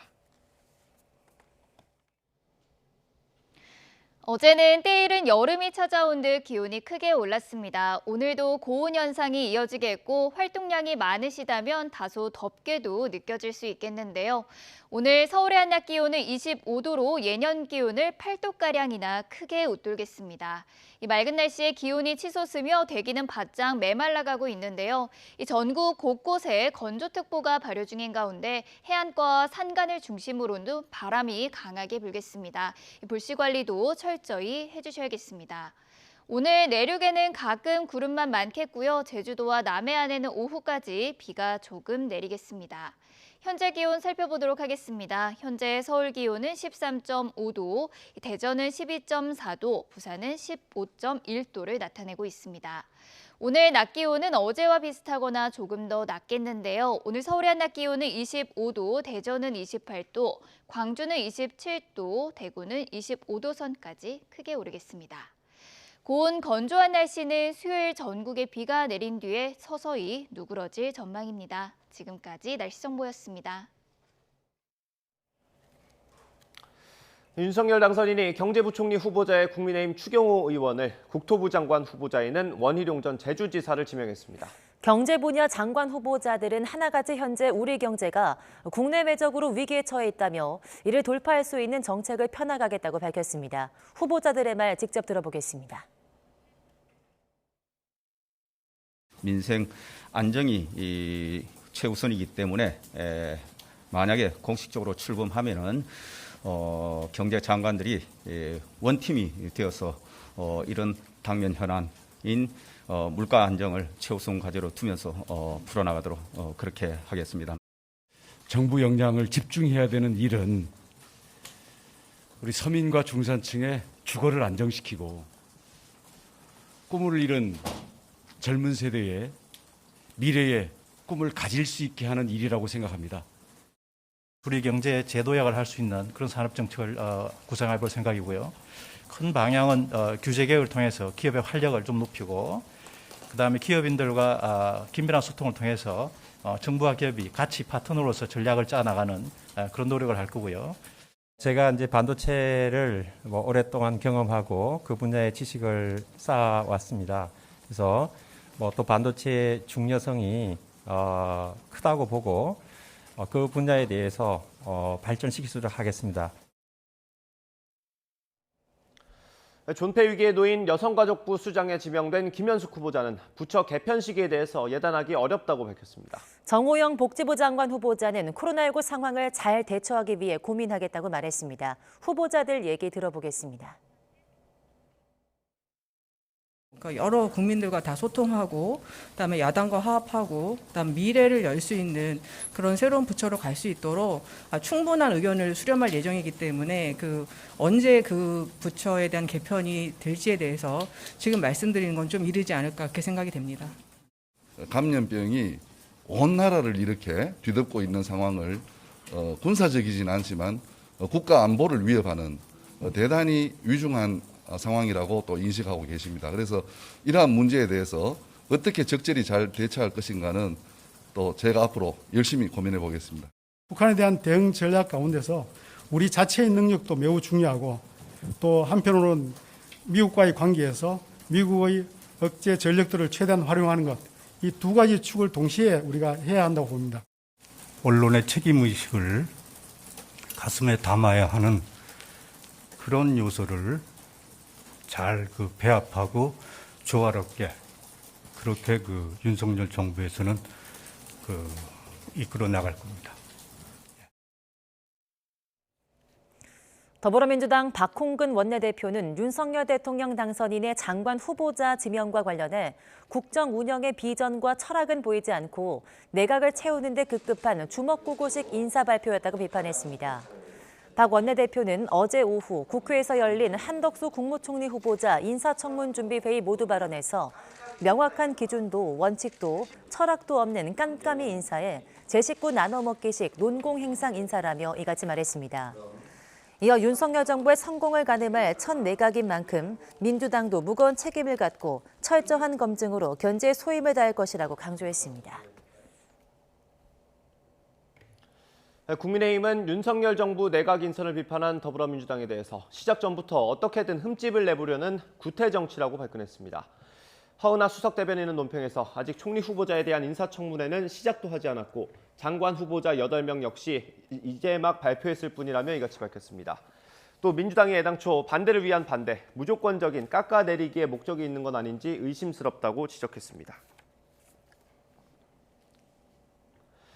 강원도 양구에서 난 산불은 밤사이 민가까지 번지면서 대형 3단계가 발령됐습니다. 경남과 경북에서도 밤사이 또 다른 산불이 났습니다. 김연아 기자가 보도합니다. 산 능선을 타고 화마가 끝없이 번져나갑니다. 몸도 가누기 힘든 가파른 비탈에서 대원들은 사력을 다해 불을 끕니다. 어둠과 매캐한 화염이 섞여 앞도 보기 어려운 가운데 소방차들은 민가 방어를 위한 최후의 저지선을 지키기 위해 밤새 물을 뿌렸고 당국은 산불 대응 3단계로 격상해 밤새 770명이 넘는 인원을 투입했지만 결국 불길은 집 앞까지 들이닥치고야 말았습니다. 인접마을 주민 50여 명은 집을 버려둔 채 긴급 대피했습니다. 소방당국은 헬기를 투입해 진화에 총력을 기울일 예정입니다. 35대 이상은 운영을 해야 될 것 같아요. 제 목표는 그렇습니다. 35대 이상. 그다음에 다른 데서 군 헬기를 붙여서 35대입니다. 기다리던 진화 소식 대신 밤새 또 다른 산불이 잇따라 발생했습니다. 저녁 7시쯤 전북 무주군 설천면 근처에서 산불이 나 1시간 20분 만에 꺼졌고 밤 9시 40분쯤에는 경남 양산에서 새벽 0시 50분엔 경상북도 영덕군 대진리의 야산에서도 불이 나 야간 진화 작업이 벌어졌습니다. YTN 김연아입니다. 네, 어젯밤 9시까지 발생한 코로나19 신규 확진자가 92,931명으로 집계됐습니다. 이는 그제 같은 시간 집계치인 16만여 명보다 6만 8천 명 넘게 줄어든 것으로 일요일 저녁 9시를 기준으로 신규 확진자가 10만 명을 넘지 않은 것은 지난 2월 20일 이후 7주 만입니다. 오미크론 감소세가 뚜렷해진 가운데 오늘부터는 보건소 선별진료소와 임시선별검사소에서 시행하는 신속 항원 검사가 중단됩니다. 중앙방역대책본부는 화이자사의 코로나19 먹는 치료제 팍스로비드 15만 명분이 오늘 추가로 국내에 들어온다고 밝혔습니다. 팍스로비드는 현재까지 총 47만 4천 명분이 국내로 들어와서 이번 물량을 합하면 국내 도입 물량은 모두 62만 4천 명분이 됩니다. 현재 들어온 물량 가운데 18만 8천 명분이 사용돼서 남은 재고량은 28만 6천 명분입니다. 총 10만 명분이 도입된 MSD사의 먹는 치료제 라게브리오는 8천 명분이 투약돼 현재 9만 2천 명분이 남아 있습니다. 네, 러시아의 우크라이나 침공 이후 민간인 학살 등 러시아군의 전쟁 범죄가 지금까지 5,600건에 이르는 것으로 전해졌습니다. 조만간 우크라이나 동부에서 러시아군의 대대적인 공격이 예상되는 가운데 미국 등 서방 세계가 우크라이나에 대한 무기 지원을 강화하기로 했습니다. 보도 이상순 기자입니다. 러시아군이 민간인을 학살한 우크라이나 부차에서 또 시신 9구가 발견됐습니다. 황급히 퇴각하던 러시아군이 미처 안매장도 못했던 것으로 보입니다. Зараз проводиться огляд місця події, огляд тіл, які були загинули місцеві жителі під час окупації російськими військами міста Буча.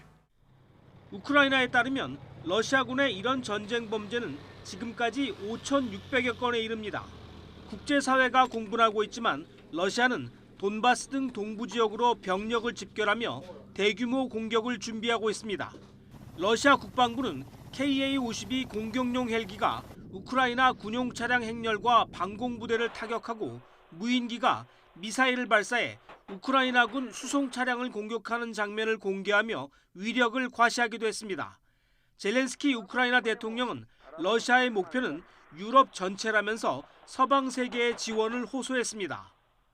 Бо російська агресія не мала на меті обмежуватись лише однією Україною, лише руйнацією нашої свободи і нашого життя. Увесь європейський проект – ось мішень для Російської Федерації. 이에 따라 북대서양 조약기구 나토는 더 강력한 무기를 제공하는 쪽으로 방향을 바꾸고 있습니다. 더 치명적이고 사정거리가 긴 공격용 무기를 우크라이나에 공급하는 것입니다.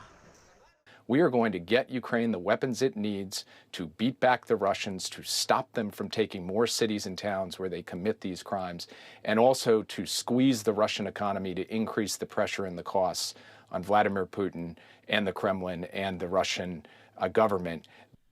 이런 가운데 군사적 중립국을 표방하던 핀란드와 스웨덴도 나토 가입 여부를 심각하게 논의하는 등 우크라이나 침공으로 유럽의 동서 균형이 흔들리고 있습니다.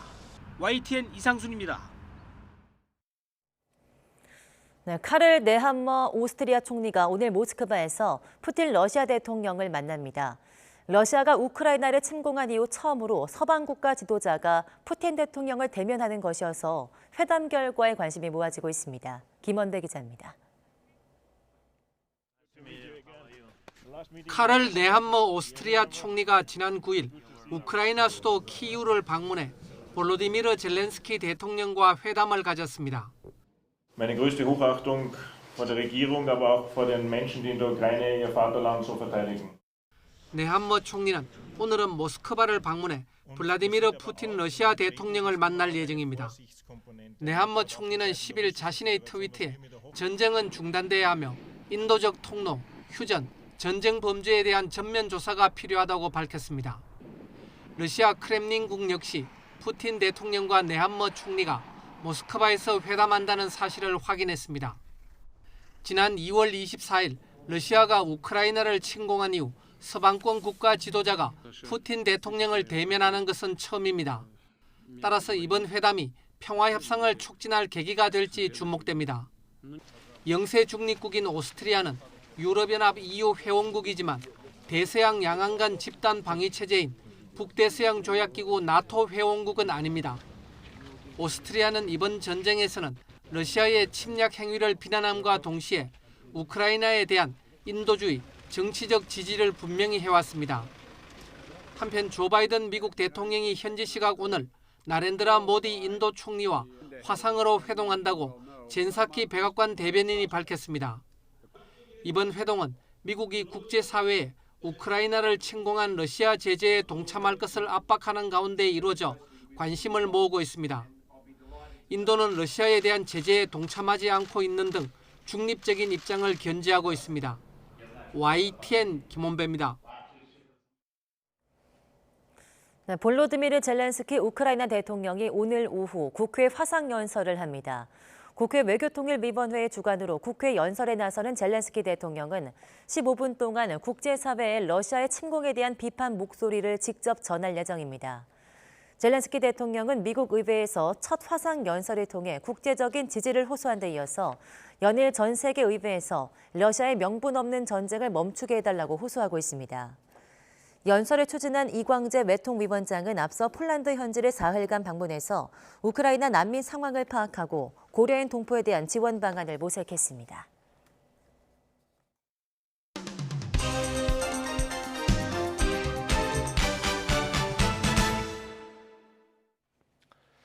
네, 4월 11일 월요일입니다. 오늘 아침 신문 살펴보겠습니다. 이현웅 아나운서가 주요 내용 정리했습니다. 어서 오십시오. 안녕하십니까? 네, 오늘 첫 번째 신문 보겠습니다. 네, 어제 새 정부 1기 내각 일부가 발표됐습니다. 신문 내용은 어떻습니까? 네, 어제 윤석열 당선인이 직접 나서서 발표를 했죠. 모두 8명이었는데 그중에서도 특히 두 자리가 주목을 받는 모습이었습니다. 예. 경제사령탑인 경제부총리의 추경호 의원이 그리고 부동산 정책을 책임지는 국토부 장관에는 원희룡 전 제주지사가 지명되는 모습이었습니다. 예. 윤석열 당선인은 이 인선 배경에 대해서 능력을 우선했다 이렇게 설명을 했습니다. 지역이나 세대, 성별에 얽매이지 않고 일 잘하는 사람을 뽑았다라는 설명인데요.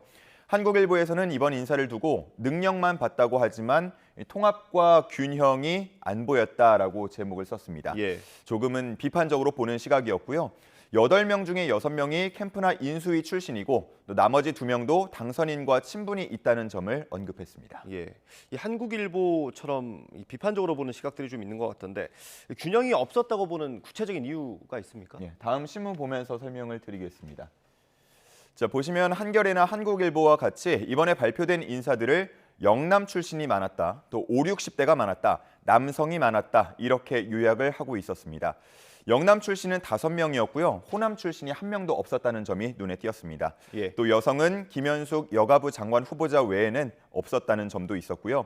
평균 나이가 60.5세였는데 30대, 40대 1명도 없었다는 점 계속해서 거론이 되고 있습니다. 예. 이 인수위에 서울대 출신이 많아서 서호남이다라는 별칭이 붙기도 했었지 않습니까? 네. 근데 이번에는 출신 학교 같은 경우는 비교적 안배가 이루어졌다 그런 내용도 있긴 있었습니다. 예. 한겨레는 이번 인선에 대해서 다양성이 실종됐고 참신함이 부족했다 이렇게 지적을 하고 있었고요. 한국일보도 다양성에 대한 우려가 제기된다고 언급했습니다. 하지만 이번 발표로 인사가 지금 다 발표가 된 건 아니고 내각이 다 꾸려진 건 아니고요. 예. 아직 부처가 10개 남아 있으니까 한번 좀 앞으로 지켜보면 될 것 같고 윤석열 당선인도 지명할 공직이 아직은 많고 인재가 어느 한쪽에 쏠리지는 않았기 때문에 곧 균형이 잡힐 것이다 이렇게 설명하기도 했습니다. 예, 아직 절반도 발표된 게 아니니까요. 조금 더 지켜보면 될 것 같습니다. 다음 기사 볼까요? 네, 어제 발표된 장관 후보자들 중에 통일부 장관은 없었어요. 특별한 이유가 있을까요? 네, 그렇습니다. 중앙일보에 나온 기사를 보면서 설명을 드릴 텐데 이제 어제 발표에 통일부 장관 후보자가 포함되지 않은 이유 바로 그만큼 고심이 깊기 때문이다라고 보고 있었습니다. 네. 이 신문이 파악한 윤석열 정부의 대북 정책 밑그림은 크게 3가지로 제시를 했는데요. 새로운 판을 짜서 북한 비핵화를 설득한다는 점, 그리고 캠프와 진영을 넘어선 인물을 기용한다는 점, 기존 보수 정부와 달리 북한에 열려 있다는 시그널을 전하는 것이라고 했습니다. 예. 하지만 당선인 측이 접촉한 그동안의 몇몇의 후보들이 모두 자리를 고사하는 분위기였다고 하는데요. 새 인물을 찾는 과정이 쉽지는 않아 보입니다. 당선인 측 관계자는 통일부 장관은 전문가 또는 명망가 중에서 인선을 고민하고 있는 것으로 안다라고 말했다고 하는데 어떤 인물이 꼽힐지 조금 더 기다려 봐야겠습니다. 네, 그렇습니다. 다음 기사 보겠습니다. 최근 이 네 글자 굉장히 많이 나오고 있습니다. 신문에 검수완박 관련해서 기사가 있네요. 그렇습니다. 자, 보시면은 이제 오늘 검사장 회의가 열리고요. 그리고 내일은 민주당 의원총회가 계획이 돼 있습니다. 그렇기 때문에 경향신문은 이번 주에 검수완박 관련된 갈등이 최고조에 이를 것이라고 보고 있었습니다. 네. 현재 검찰은 검수완박에 맞서서 하나로 뭉치는 분위기이긴 한데 일부 김호수 총장을 비롯한 수뇌부를 향한 비판이 내부에서 나오고 있다고 합니다. 또 민주당은 새 정부가 출범하기 전에 검찰 수사권을 폐지하고 추후에 이른바 6대 범죄를 담당할 중대범죄수사청, 중수청을 신설하는 방안을 논의하고 있는데 이에 대해서 법학자 다수가 시기를 문제 삼았다라는 기사도 옆에 함께 실려 있었습니다. 검경 수사권 조정과 공수처가 아직 자리를 제대로 잡지 않은 상황에서 검수완박을 너무 성급하게 밀어붙이면 역효과를 낼 수 있다라는 근거였는데요. 그렇지 않아도 일이 많은 경찰이 다 감당하기 어렵기 때문에 수사 공백이 생길 수 있다라는 의견도 있었고요. 또 6대 범죄에 해당하는 사건들은 보통 전문적이고 복잡하기 때문에 수사 역량에 대한 고민이 선행돼야 한다라는 의견도 있었습니다. 네, 오늘 검사장 회의 그리고 내일 의원총회까지 어떤 내용이 논의가 되는지 한번 지켜봐야 될 것 같습니다. 다음 기사 보겠습니다. 우크라이나 전쟁 관련 소식이네요. 러시아 병사가 민간인밖에 없다고 보고 했는데 지휘관이 다 죽여라고 했다. 뭐 이게 녹취가 공개가 된 건가요? 그렇습니다. 동아일보에 실린 기사인데요. 하나씩 설명을 드리겠습니다. 자, 먼저 그 기차역 그 미사일 발사도 있지 않았습니까?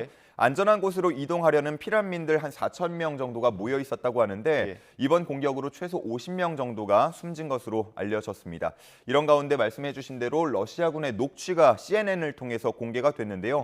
우크라이나 정보 당국에서 전달받아서 공개를 했다고 합니다.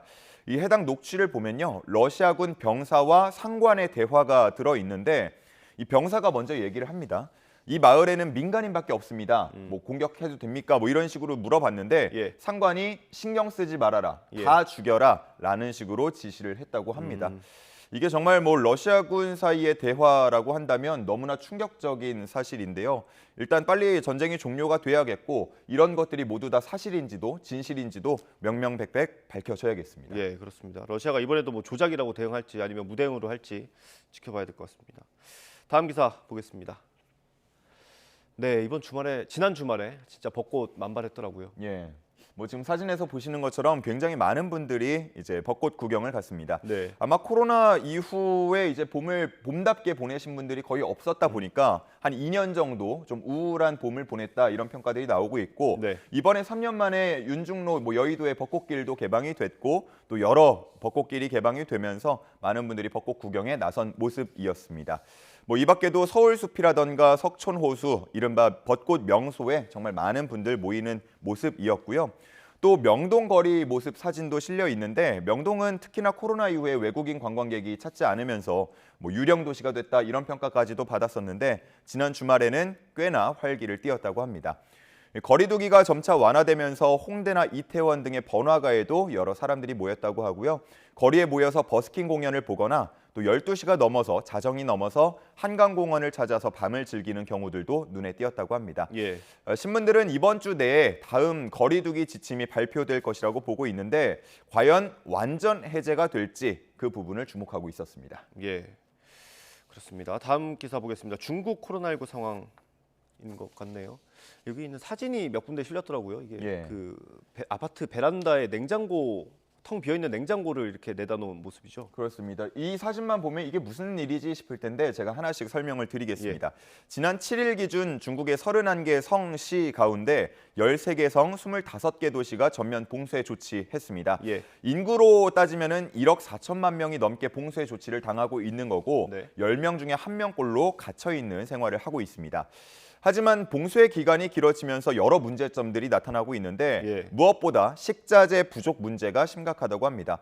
그러니까 다시 말해서 먹고 싶은 만큼 나가서 사올 수가 없기 때문에 그저 정부에서 주는 대로 받아 먹어야 하는 상황인데 이게 너무나 부족하다고 합니다. 코로나에 걸리기 전에 먼저 굶어 죽겠다 뭐 이런 얘기까지도 나오고 있는 상황이라고 하고요. 그렇기 때문에 이 사진에서 보여지듯 빈 냉장고를 아파트 베란다에 꺼내두고 약간 무언의 항의를 하는 겁니다. 우리 이렇게 먹을 거 없다, 다 비었다 이런 항의를 하고 있는 상황입니다. 이런 식료품 문제 외에도요. 의료 시스템 붕괴 그리고 생계를 비관한 사람들의 극단적 선택 등의 문제들이 이어지고 있는데요. 아직까지는 봉쇄 조치가 계속 유지되는 분위기입니다. 그렇군요. 이런 문제점들이 언론을 통해서 많이 보도가 돼야 될 텐데 그런 게 좀 잘 안 되고 있다는 기사도 본 것 같습니다. 그렇습니다. 우리나라에는 이렇게 전해지지만 중국 내부에서는 그렇게 적나라하게 드러나진 않는 것 같습니다. 그렇습니다. 다음 기사 보겠습니다. 네, 뭐 또 물가가 올랐다는 소식이죠. 뭐 통계 나오는 것마다 계속 올랐다는 소식이 많은 것 같습니다. 그렇습니다. 지난주에도 저희가 외식 물가 얘기하지 않았습니까? 뭐 전년 대비 6.6% 올랐고 외환 위기 이후에 24년 만에 가장 큰 폭의 상승이었다. 이런 얘기 전해드린 지 얼마 안 됐는데 어제 한국소비자원에서 제공하는 참가격이라는 가격 정보 서비스가 또 공개가 됐습니다. 역시나 3월을 기준으로 전년과 올해를 비교한 건데 서울 지역 주요 외식 품목들이 전년보다 5% 이상 오르는 모습 확인할 수 있었습니다. 이 기사에 나온 표를 보면요. 뭐 냉면이 9.7% 오르면서 한 그릇에 10,000원 시대를 거의 코앞에 두고 있는 모습이었고 뭐 짜장면도 9.4%, 칼국수도 8.8% 이렇게 대체적으로 많이 오르는 모습이었습니다. 여기 나온 가격 자체만 보면 뭐 칼국수가 한 8,000원 정도, 짜장면이 6,000원 정도로 나와 있는데 이 가격 정보는 뭐 비교적 서울 외곽이라고 할 수 있는 곳들까지 모두 다 포함을 하고 있기 때문에 도심에서 주로 일을 하고 있는 직장인들이 체감하는 것보다는 다소 낮게 나올 수도 있다라는 설명도 있었습니다. 그리고 외식 가격 같은 경우는 한 번 오르면 쉽게 내리지 않기 때문에 그런 성격이 있기 때문에 우려를 더 키우고 있고요. 또 최근에 대내외적 추가 상승 요인도 적지 않기 때문에 계속해서 물가에 대한 우려가 커지고 있는 상황입니다. 뭐 가격들이 많이 높네요. 진짜 냉면은 10,000원에 육박하고요. 그렇습니다. 네, 5,000원이 있어도 김밥 2줄은 못 먹네요. 네, 안타깝습니다. 다음 기사, 마지막 기사 보겠습니다. 네, 우리나라 최초 달 탐사선이 발사되나 보네요. 그렇습니다. 8월 1일로 예정이 돼 있고요. 오전 8시 35분 우리 시각으로 오전에 발사될 예정입니다. 뭐 아쉽게 우리나라에서 발사하는 건 아니고요. 미국의 발사체를 이용하기 때문에 미국 플로리다주에 있는 기지에서 발사될 예정입니다. 지구에서 156만 킬로미터까지 날아갔다가 중력에 의해서 부메랑처럼 돌아와서 달 궤도에 안착한다라는 계획인데요. 이 과정에 한 4개월 정도가 소요될 것으로 보입니다. 그렇기 때문에 달 궤도에 올라서 정상 업무를 수행하는 건 내년 1월부터라고 하고요. 1년 동안 운영될 계획입니다. 여기에는 고해상도 카메라도 탑재가 됐고요. 또 우주 인터넷 사용 시험을 진행하기 위해서 이 BTS의 곡 다이너마이트를 지구로 보낼 수 있는지도 확인해 볼 계획이라고 합니다. 이번 발사가 성공하게 된다면 세계에서 7번째로 달 탐사국이 된다라고 하는데 참 기대가 되고요. 이 8월에 날아오를 탐사선의 이름은 아직까지는 정해지지 않았습니다. 대국민 공모를 통해서 접수된 6만여 건 중에서 현재 10건까지 최종 후보를 추려놓은 상태고요. 다음 달 초, 5월 초에 최종 명칭이 확정된다고 합니다. 과연 어떤 이름을 달고 날아오르게 될지 한번 기대해 주시기 바랍니다. 이게 뭐 우리나라뿐만 아니라 BTS의 곡이 어쨌든 지구로 보내줄 수 있는지 시험하는 거니까 세계 팬들의 이목도 집중이 될 것 같습니다. 여기 보면은 BTS가 허락하면이라는 전제가 달려 있는데요. 뭐 아마 허락을 하지 않을까 예상을 해봅니다. 허락을 해주겠죠. 네, 오늘 말씀 여기까지 듣겠습니다. 고생하셨습니다. 감사합니다.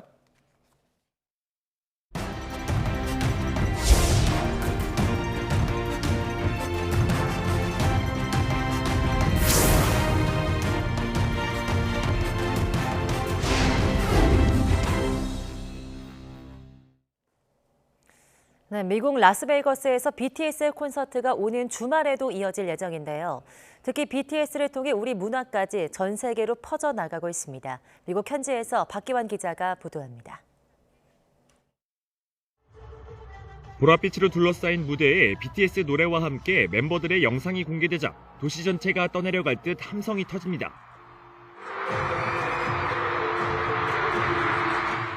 곧이어 등장한 BTS. 멤버들이 뜨거운 함성을 재촉하자 팬들은 뜨겁게 화답합니다.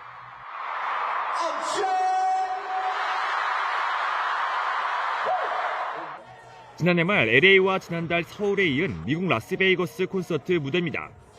4번 진행되는 콘서트는 한 자리도 남기지 않고 매진돼 또 한 번 BTS의 저력을 드러냈습니다. 공연 직전 기자회견을 통해 멤버들은 2년 연속 고배를 마신 그래미상에 대해 솔직한 심경을 드러내기도 했습니다. 아미 여러분들에 대한 뭔가 크게 보답이 되지 않을까라는 생각에 꼭 받고 싶다는 생각을 되게 많이 했던 것 같아요. 근데 아쉽게 못 받아서 정말 아쉬웠습니다. 그래도 깔끔했습니다. 네, 저희도 다 인정했고, 그래도 눈물은 나더라고요. 그거는 뭐 참을 수 없는 거니까. 네. 하지만 콘서트를 찾은 팬들의 사랑은 수상 여부와 상관없었습니다. BTS의 콘서트가 열리고 있는 이곳 얼리전트 스타디움은 하루 6만여 명의 관객들이 몰려들고 있습니다. 성별과 국적, 인종과 상관없이 BTS의 이름 아래 사막보다 더 뜨거운 열기를 내뿜고 있습니다. 35도를 넘나드는 라스베이거스의 봄볕에도 팬들은 즐겁기만 합니다. We're excited. Super excited. They're gonna put on a good show. We know definitely. 특히 콘서트장 주변엔 한국 문화를 더 즐길 수 있는 체험장도 마련됐습니다. BTS가 입고 나왔던 한복을 입은 채 사진을 찍고 멤버들이 즐겨 먹는 매운맛 라면과 한국 휴대전화 부스에 줄을 섭니다. Previous videos, yeah, like their run episodes, like I thought it was so cool when they were able to show off their culture like that.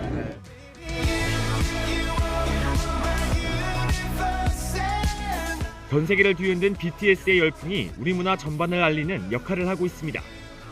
YTN 박기환입니다. 네, 그동안 BTS의 병역 문제에 말을 아껴왔던 소속사 하이브가 처음으로 공식 입장을 밝혔습니다. 불확실한 미래 BTS 멤버들도 힘들어한다면서 국회에 조속한 결론을 내달라고 촉구했습니다. 보도에 최아영 기자입니다. BTS 멤버 가운데 병역 의무의 시기가 가장 가까이 다가온 멤버는 1992년생 맏형 진입니다. 대중문화예술 분야 우수자로 올해 말까지 병역이 연기됐지만 내년에는 입대해야 합니다. 이 문제에 대해서는 일단 최대한 회사 쪽에 일임하는 쪽으로 얘기를 해가지고 아마 회사에서 한 얘기가 곧 저희 얘기지 않을까라고 생각을 합니다. 이에 BTS 소속사 하이브가 병역 문제와 관련해 처음 공식 입장을 내놨습니다.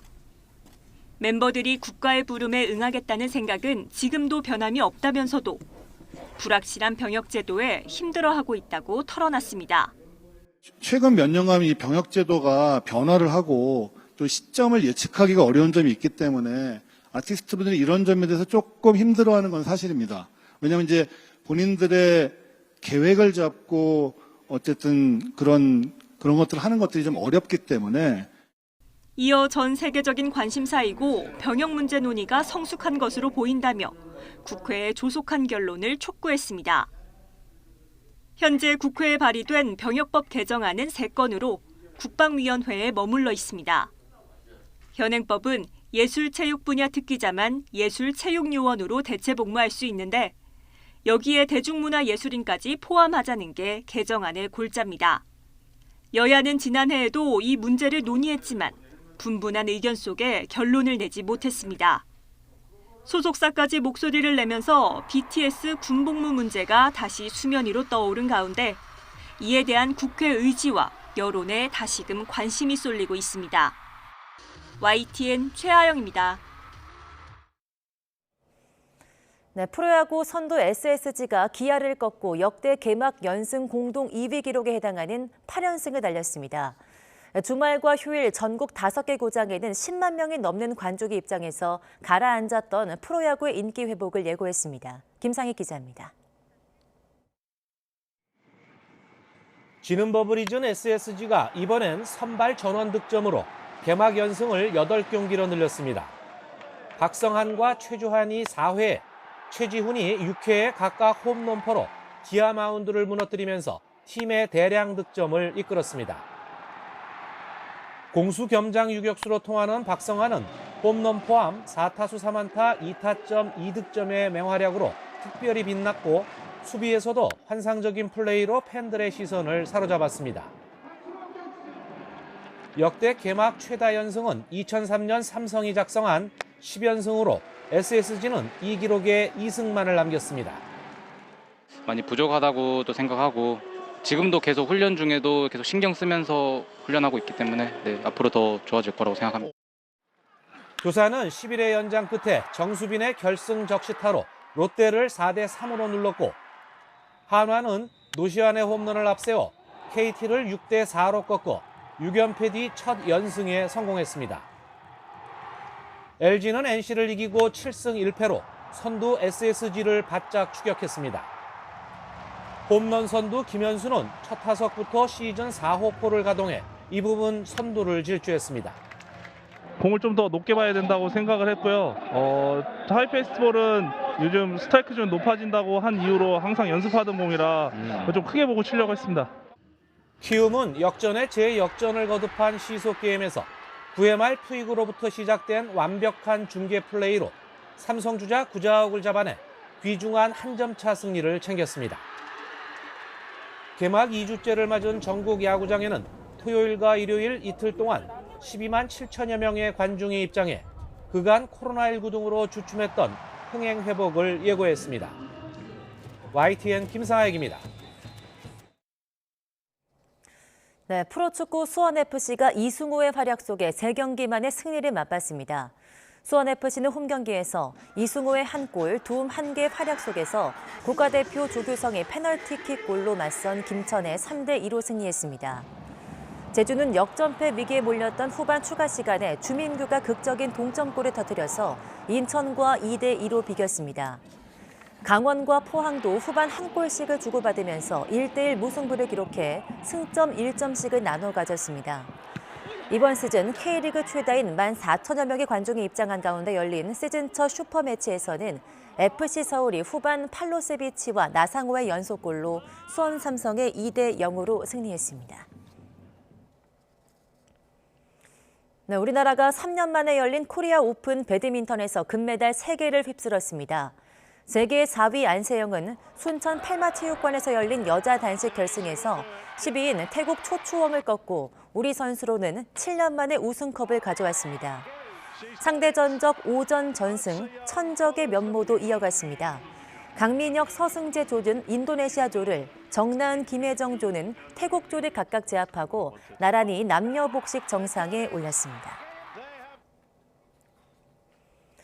네, 프로농구 KGC 인삼공사가 오전 3선승제인 6강 플레이오프 1차전에서 한국가스공사를 78대 72로 이기고 먼저 1승을 챙겼습니다.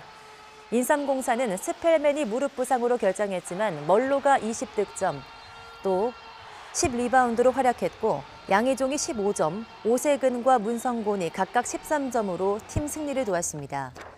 인삼공사는 지난 시즌 6강과 4강 플레이오프, 챔피언 결정전 10전 전승에 이어서 이번 시즌 플레이오프 1차전까지 포스트 시즌 11연승을 이어갔습니다.